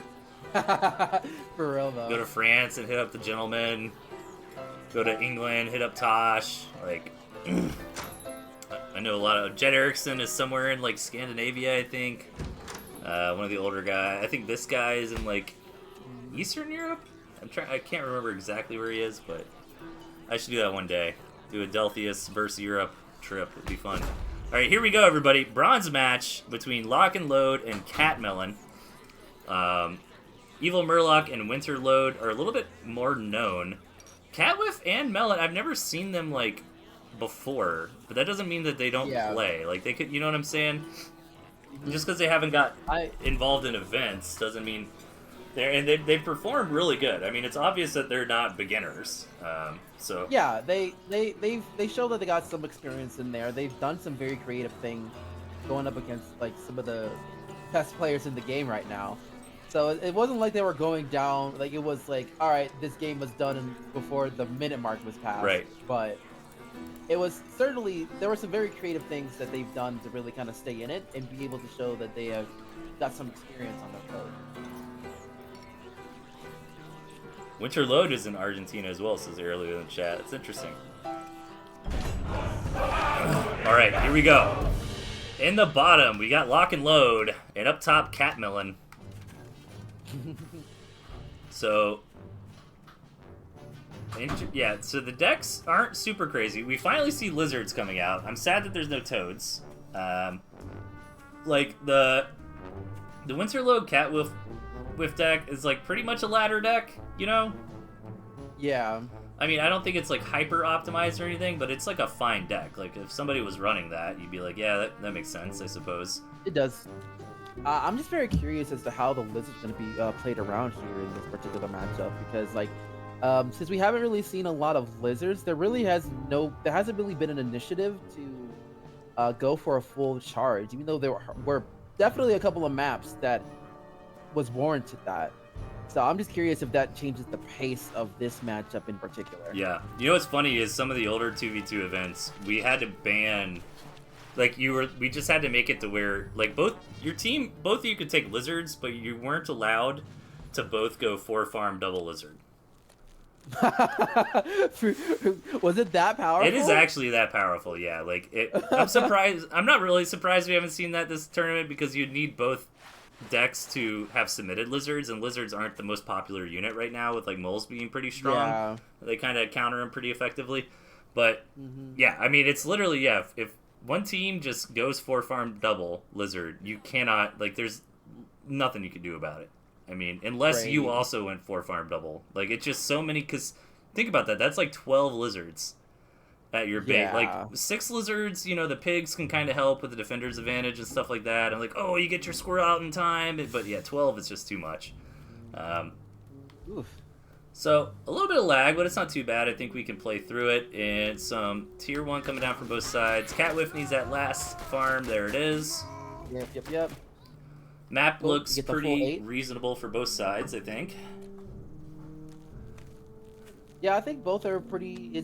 There's nothing too crazy going on between the two. I will say that Winterlet and Murloc does have a bit of an advantage with the amount of mills that are surrounding them. Yeah. So they can easily get up to 3 bases each side if things get a little crazy. But it just really depends on how aggressive Cat Melon ends up becoming as we get into the nitty-gritty. And ooh, we get a tier 3 coming from Winterlow, bringing out the wolf. Yep, Wolf has hit the board, and curious if the Cat Melon team will get the scout on that. It is put in a decent spot, and yeah, they might not have an opportunity to, because now Murloc is trying to be a gremlin and take out a freaking pig. But they do have some, they do have some lizards there, thankfully. yeah, good position. Not worry about it. Yeah, unfortunately that attack though prevented Melon from really getting the scout. Like, he was about to go in and scout, and then he kind of, you know, got the alert that he was under attack and pulled back immediately. So still they're not aware of this wolf. So that might be the big story of this game, is like everybody's trying to play fair tooth and tail, you know, build up some tier 1s, and then all of a sudden this wolf is going to come out and just out power level everything else. And here comes Murloc again with some lizards. Yep, another attack. They might be able, like, depending on the angle of this, they could take out a Warren, but I don't think they'll be able to. Yeah, the reinforcements are coming, so they might just go ahead and burrow and go home. Yeah, I like these little moves by Murloc, just kind of keeping the opponent on their toes, and if they're out of position, you can come in there, snipe a Warren, snipe a pig, something like that, get a little bit of value. Really just kind of controlling the map. It's what the lizards are really good at, and it also kind of threatens you and makes you a little bit worried to move out, right? Because all of a sudden you can get backstabbed really hard. These lizards, I think, can jump on these squirrels. Let's see if Murloc decides to do it. He is going to go for it. Yep. This is absolutely tragic here for Catwhiff. Yeah, and also the fact that, okay, good, they do sell it. Yeah. So that's good. But that's still a lot of tier 1 being taken out by that one. So really good attack there for Murloc. Yeah, he lost like next to nothing. The squirrels just got absolutely obliterated by those lizards. And like you said, he was able to sell the mills, so he got I think he got 55 food back on that. But I think that Lock and Load are in a really good position to take this map. You know, once that wolf comes in, it's going to buff so many tier 1 units with the way that the wolf works nowadays. And yeah. And when that wolf comes out, that probably essentially is GG. There's a lot of tier 1, and they haven't, and neither side, neither Mel or Cat have been able to even go and scout this at all. So it's going to become a full-on surprise to them. And now that the wolf is out, they can just come and swoop in for the kill. Oh, I wonder if I can. Oh no! Oh no, Jay! Oh no! I'm a fool! Oh my gosh! I'm sorry. I tried to like get Urbane in here, but I'm bad. I'm a boomer. I'm not sure how to use Discord. Let me see. Can we invite him to our call, or do I have to make a new group chat? You might have to make a new group. Actually, let me. Do you think you could do that? Yeah, I can do that. I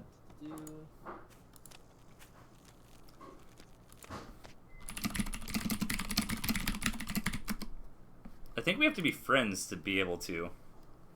Oh yeah. Let me add you real quick. All right. Well, Lock and Load crashing in with this wolf. And this might be it. Let's see. Lots of lizards still remain here for Mel, who's working on a fox. But the army from Lock and Load is looking really good. Actually, it's mostly just Winter Load by himself right here.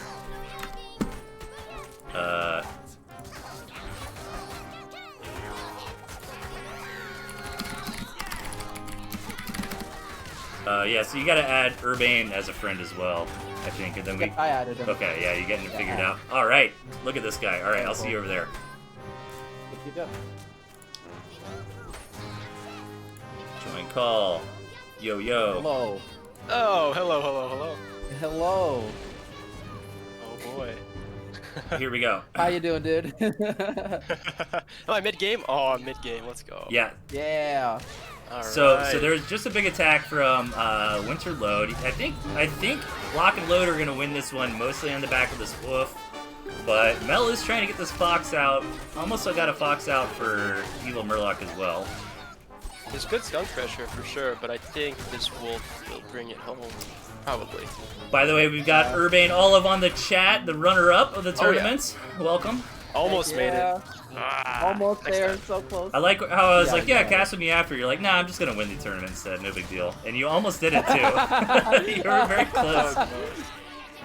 I can't believe I starved out in that game. That's what lost us that fourth game. Dude, Airlu I'm had so 2 seconds left from his starvation. Right? That's what he had 2 He seconds. had 2 seconds Yeah, left. if you both would have starved It would've out, been really then cool. it would have been anyone's game. Yeah. Well, It if would've he been started out, anyone's I game. think we win that for sure. Like, Yeah. oh, that's so unfortunate. Yeah, that was that close, man.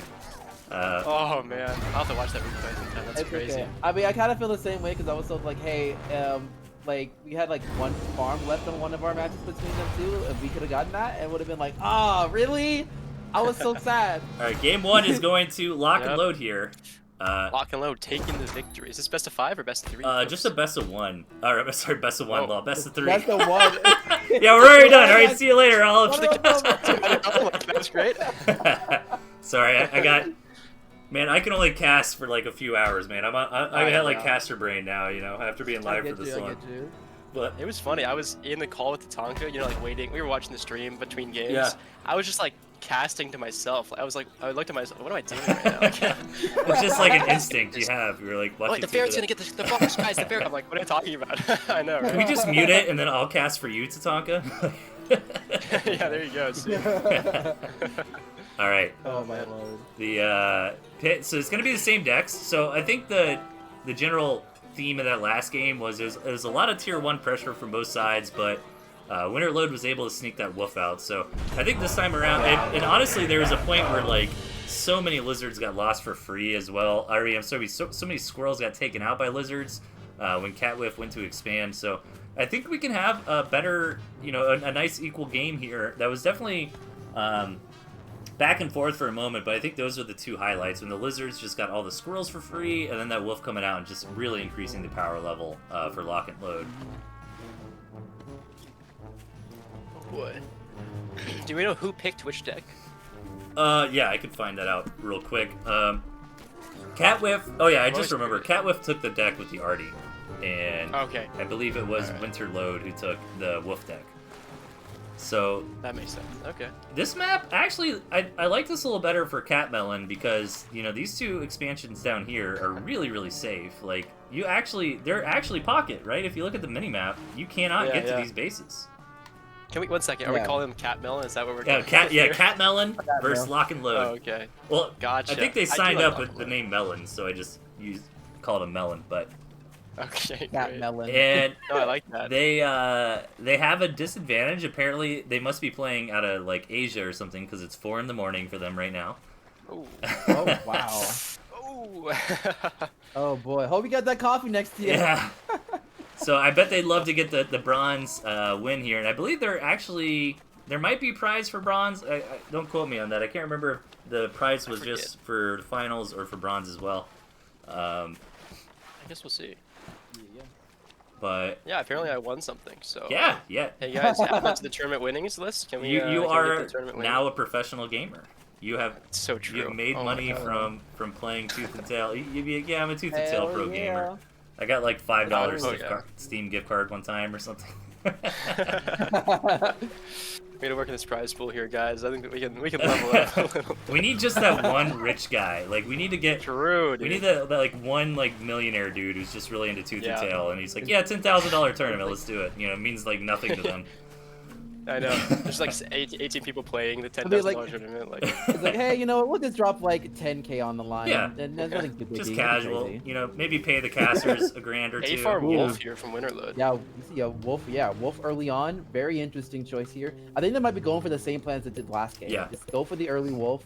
Make sure that they can't scout it. Yep. And just run through. And that's what I was gonna point out at well, at this kind of like not premier level like skill is like, you know, something that, I mean, these guys are great, don't get me wrong, but a lot of times players that aren't like super high competitive don't scout as much, right? So the fact that wolf Right. might just completely blindside him. I say that, but here comes Catwhiff. I hope he sees this wolf warren. I mean, he took the good I think angle, he's so I think he will see it. Ooh, Get come up there! on, let's Okay, go up, there he is. yeah! Hey, good job, brother. Let's go! Nicely done. I just got caster cursed. Right when you Yeah. try to make a point, they know. always something else happens, right? But in a good way. So In a good way. Yeah, normally it's Yeah. like, oh, these guys can't lose from this position. Yeah, and then right. You're like, uh-oh. oh, these mines, it's gonna be nice. Oh, but this yeah, is we gonna- gotta be careful with these Hit mines. those lizards, though. hit those mines. Oh. Oh my god, Oh, no. bro. Oh, my chest! dude. Yeah, that completely clears house, and now they have the opening to go ahead and try and get this done right here, right now. This was a, I think this is a short game. The artillery cannon trying to come down from Catmelon. Let's see if Lock and Load really want to try to just push the issue. The thing is that only Wolf has been made out of Winterload. Like, yeah, he's getting some skunks now, so they're not really in a position where they can counterattack off that and just like end the game. No. Yeah. And But I you kind of know- like the artillery placement as well because it gives the defensive, at least it holds off just for a little bit, just to build up to tier 1. Sure, I don't think the artillery really improves their position a whole lot. It's gonna keep them defended, sure. Like, there's no way you're getting pushed into here, but on the other side of the map, you got a boar Ooh. drop.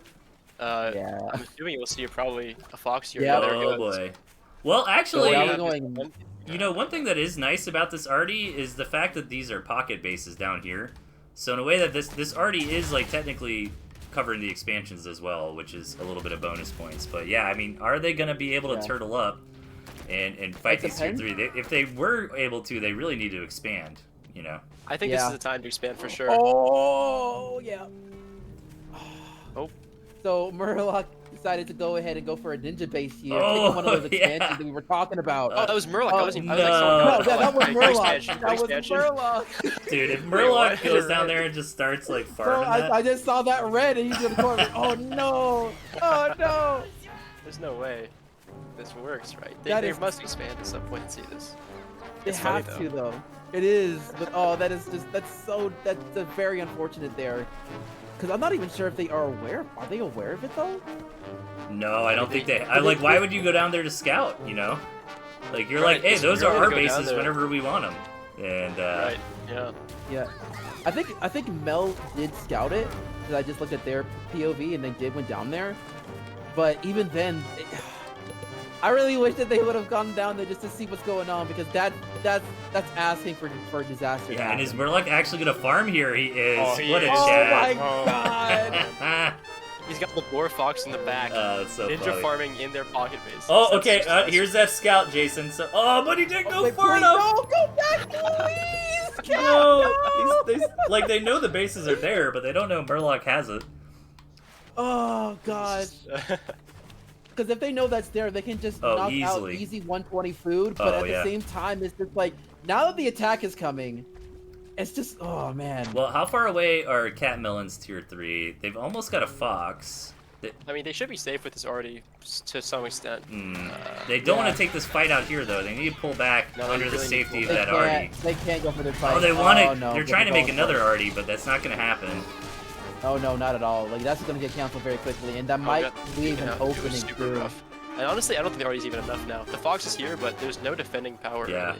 Against a wolf, a fox, and a boar. It's just mass tier 3. It's gonna overcome this very easily. I think this is probably GG's. Yeah, maybe if they were a little bit more turtley with their defense. Like, a lot of Oh, his Fox fights out of happen, range. like, outside of their cannon anyways. Yeah. I mean, they have water here. They have a Fox playing defense. It's going to be really difficult, no matter how much skunk firepower gas they have to takes push it in. out Yep. though. Yeah, Fox No goes way, down, skunk. and that's So rough. gonna be it.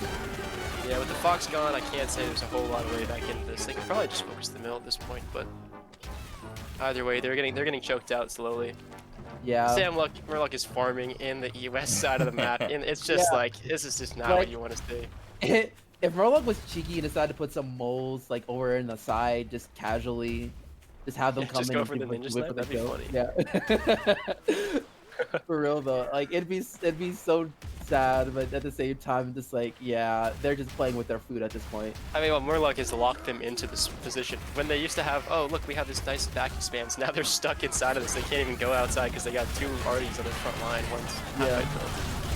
Fighting in the water, lots of boar flame. It's gonna blow Yeah. up, but doesn't shoot. Yeah. There's a It's wolf shot. there, but like there's not much else you can do over there on. No, they're Mountain holding on side. though. They got the boar, they've got the fox. Honestly, actually, never mind. The fox is still there. Just kidding. Yeah, if only they had those expansions, you know. That I think that would Yeah, right. I think that's really what's missing. Like they're playing well, they're putting up a good fight, but like they needed that back end money, and they just don't have it. Like we're past the 5-minute mark. Granted, like everybody's kind of starting to starve out now, but Yeah. It's so There's odd to only me that one expansion. Murloc didn't expand other than the ninja base. Like, why does everyone Yeah. have like 5 farms right now? I mean, what is it? Team Catmel? What is? I don't know. Cat Melon. Lock and Load has the entire map control, but they're like, let's just keep the map control and enjoy it. Like, I think they just Didn't are do like anything with they're it. falling into that we're about to end the game, you know, and they're kind of stuck there.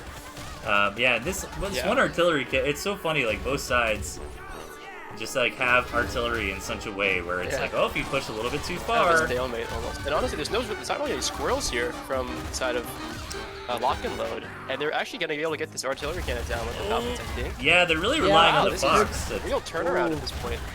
They I should mean, get it. they Save also the have Falcons, a too. boar. They have another Borzo as well, so that's gonna also be a problem. the wolf. So now 2 tier 3s are back again. Yeah, and the wolf went down for Cat Great Melon. fight from Catmelon, but Yeah. unfortunately, this is probably the nail in the coffin. This boar. Pretty much. Yeah, the boar is going to be able to actually go in there and target down that cannon. So they're going to go ahead and tap out and get some sleep. So GG, Lock and Good Load games, guys. All is right. going to win that. G to the G. Oof, all right. Is going to win the bronze match. So, ladies and gentlemen, I suppose that is it, huh? Well, it was fun casting with you for like Yeah. 2 minutes. Oh yeah. Uh, Can I give a shout out to Blue Opal Plays in chat? His first time chat. Finally gets to see a match. Anyway, stream's over, buddy. So maybe come back next week. yeah, this guy is going crazy. He wants to make sure Araloo and Sasha won. Olive, you didn't win, did you? What are they? What? I don't know. He's in the chat like, I'm not going crazy. Araloo and Sasha won, right? Wait, hold on. Can I gaslight him? You think I can get him? You can't. Yeah. No, all of a sudden. No, send me the. Yeah, I won. Gaslight. Send me the gift What card. replays? I won. No, got don't mess with him. I can definitely find replays too. Oh my god. Oh No. god, just make up some kind of random replay like Yeah, this just is it. throw Legitimate. anything in there. It's so funny. Hold on. Yeah, we did have Araloo and Sasha win, and Urbane Olive and Tatanka were the runners-up, and then Lock and Load Yep. won the bronze match, and Cat Melon came in 4th place. So, You know what? I'm just glad I get to say that. You know what? I gave a good fighting effort against the champs of this tournament. Hey, you played really well, Jace. I was loving your matches there. You were going really good. yeah, you guys had a point where you almost, was it, who did you fight? Was it Erlashu or Banka? It was Airlock. Yeah, you guys had one push that I think you potentially could have kept going, but I was surprised. Like it was very, very close. You guys took up a good fight. Honestly, Actually? like it was the boar. If the boar took out most of their tier 2, that we probably could have had it. Well, you That's know what's funny? I don't want me to call out Delthius here, but when I was watching the stream because I was between games on that cast, and he gave the point to the wrong. Oh yeah, person on yeah, the I did. scoreboard. Yeah. I'm like, hold on, they got to win. Dude. This is crazy. Like, because you guys were really close to winning that game. I'm like, they're gonna eliminate these guys right now? No way. Oh, I was know. So hyped. Yeah, I make that mistake every now and then. Luckily, I caught it though. Yeah. So Yeah. That would That's have been funny. funny though. Anyways, You're like, yo, thanks everybody for tuning in. Big shout out to this guy and Heartseed for putting this together. Great, yeah, great organization. much love. I always love, like, Tooth and Tail's not the most active game nowadays, but it's really cool that we have, like, a core of players that, like, somebody comes up with an event idea, and they're like, yeah, let's just roll this out, and, you know, we had a lot of people signed up, and then, you know, a good amount of those people that signed up actually showed up to play today, so I think it was pretty smooth, man. 3.5 hours to run, like, a whole 2v2 tournament, that's not bad. Yeah. Yeah, not bad at all. So, thanks to them, thanks to all the players, of course, who showed up and make this possible. And I think the next thing I've got, we're still waiting on Erlu and Mishi to play their semifinal match to finish out Yeah. Premier League. I was talking to Erlu today about that a little bit, and they are trying to organize it. It's just one of those situations where, like, their times don't really line up, so it's tough for them to, like, find a window that works for both of them. Yeah. So I think that's probably the next time I'm going to be live, is when we see Erlu versus Mishi. And Jason Blades, you're coming and casting that, aren't you? Yeah. Yeah, I excellent. mean, I think someone else has that one covered, right? Yeah, Or- Kerpa, yeah, that's right. So Jason Kerpa's got did it, that's right. the other semi. I did and the then, first one. Yeah, Kerpa Gotcha. should be the co-caster be there, and then Olive, once we finally get this finals, you'll cast with me on that one. Yeah. Excellent. I will say I probably will end up streaming tomorrow for the open division because there's a lot of games for the double elimination tournament that needs to get done. So I can probably do a few of those tomorrow. Sweet. Yeah, that'd be awesome. I was going to bring that up as well. The open tournament is still ongoing as well. And then we branched off to, like, a bonus tournament that's happening too. But I don't think people have really been, like, submitting replays for that, so it's kind of hard to cover. Yeah, there have been some replays there, but it's like there's like a whole like group chat within the actual server itself. Right. I think, like under We're going honor thread. system mostly. Yeah. So, yeah, it's basically like, hey, here you go, and some people might be posting the games there, some not, but we just take what we got. Well, thanks everybody for tuning in. It was a lot of fun. Yeah, so look out for Jason Blade casting tomorrow, and then I'll be live again at some point, and we'll take it from there. So thanks everybody. We'll catch you next time. All right. See Adios, ya. folks. See ya.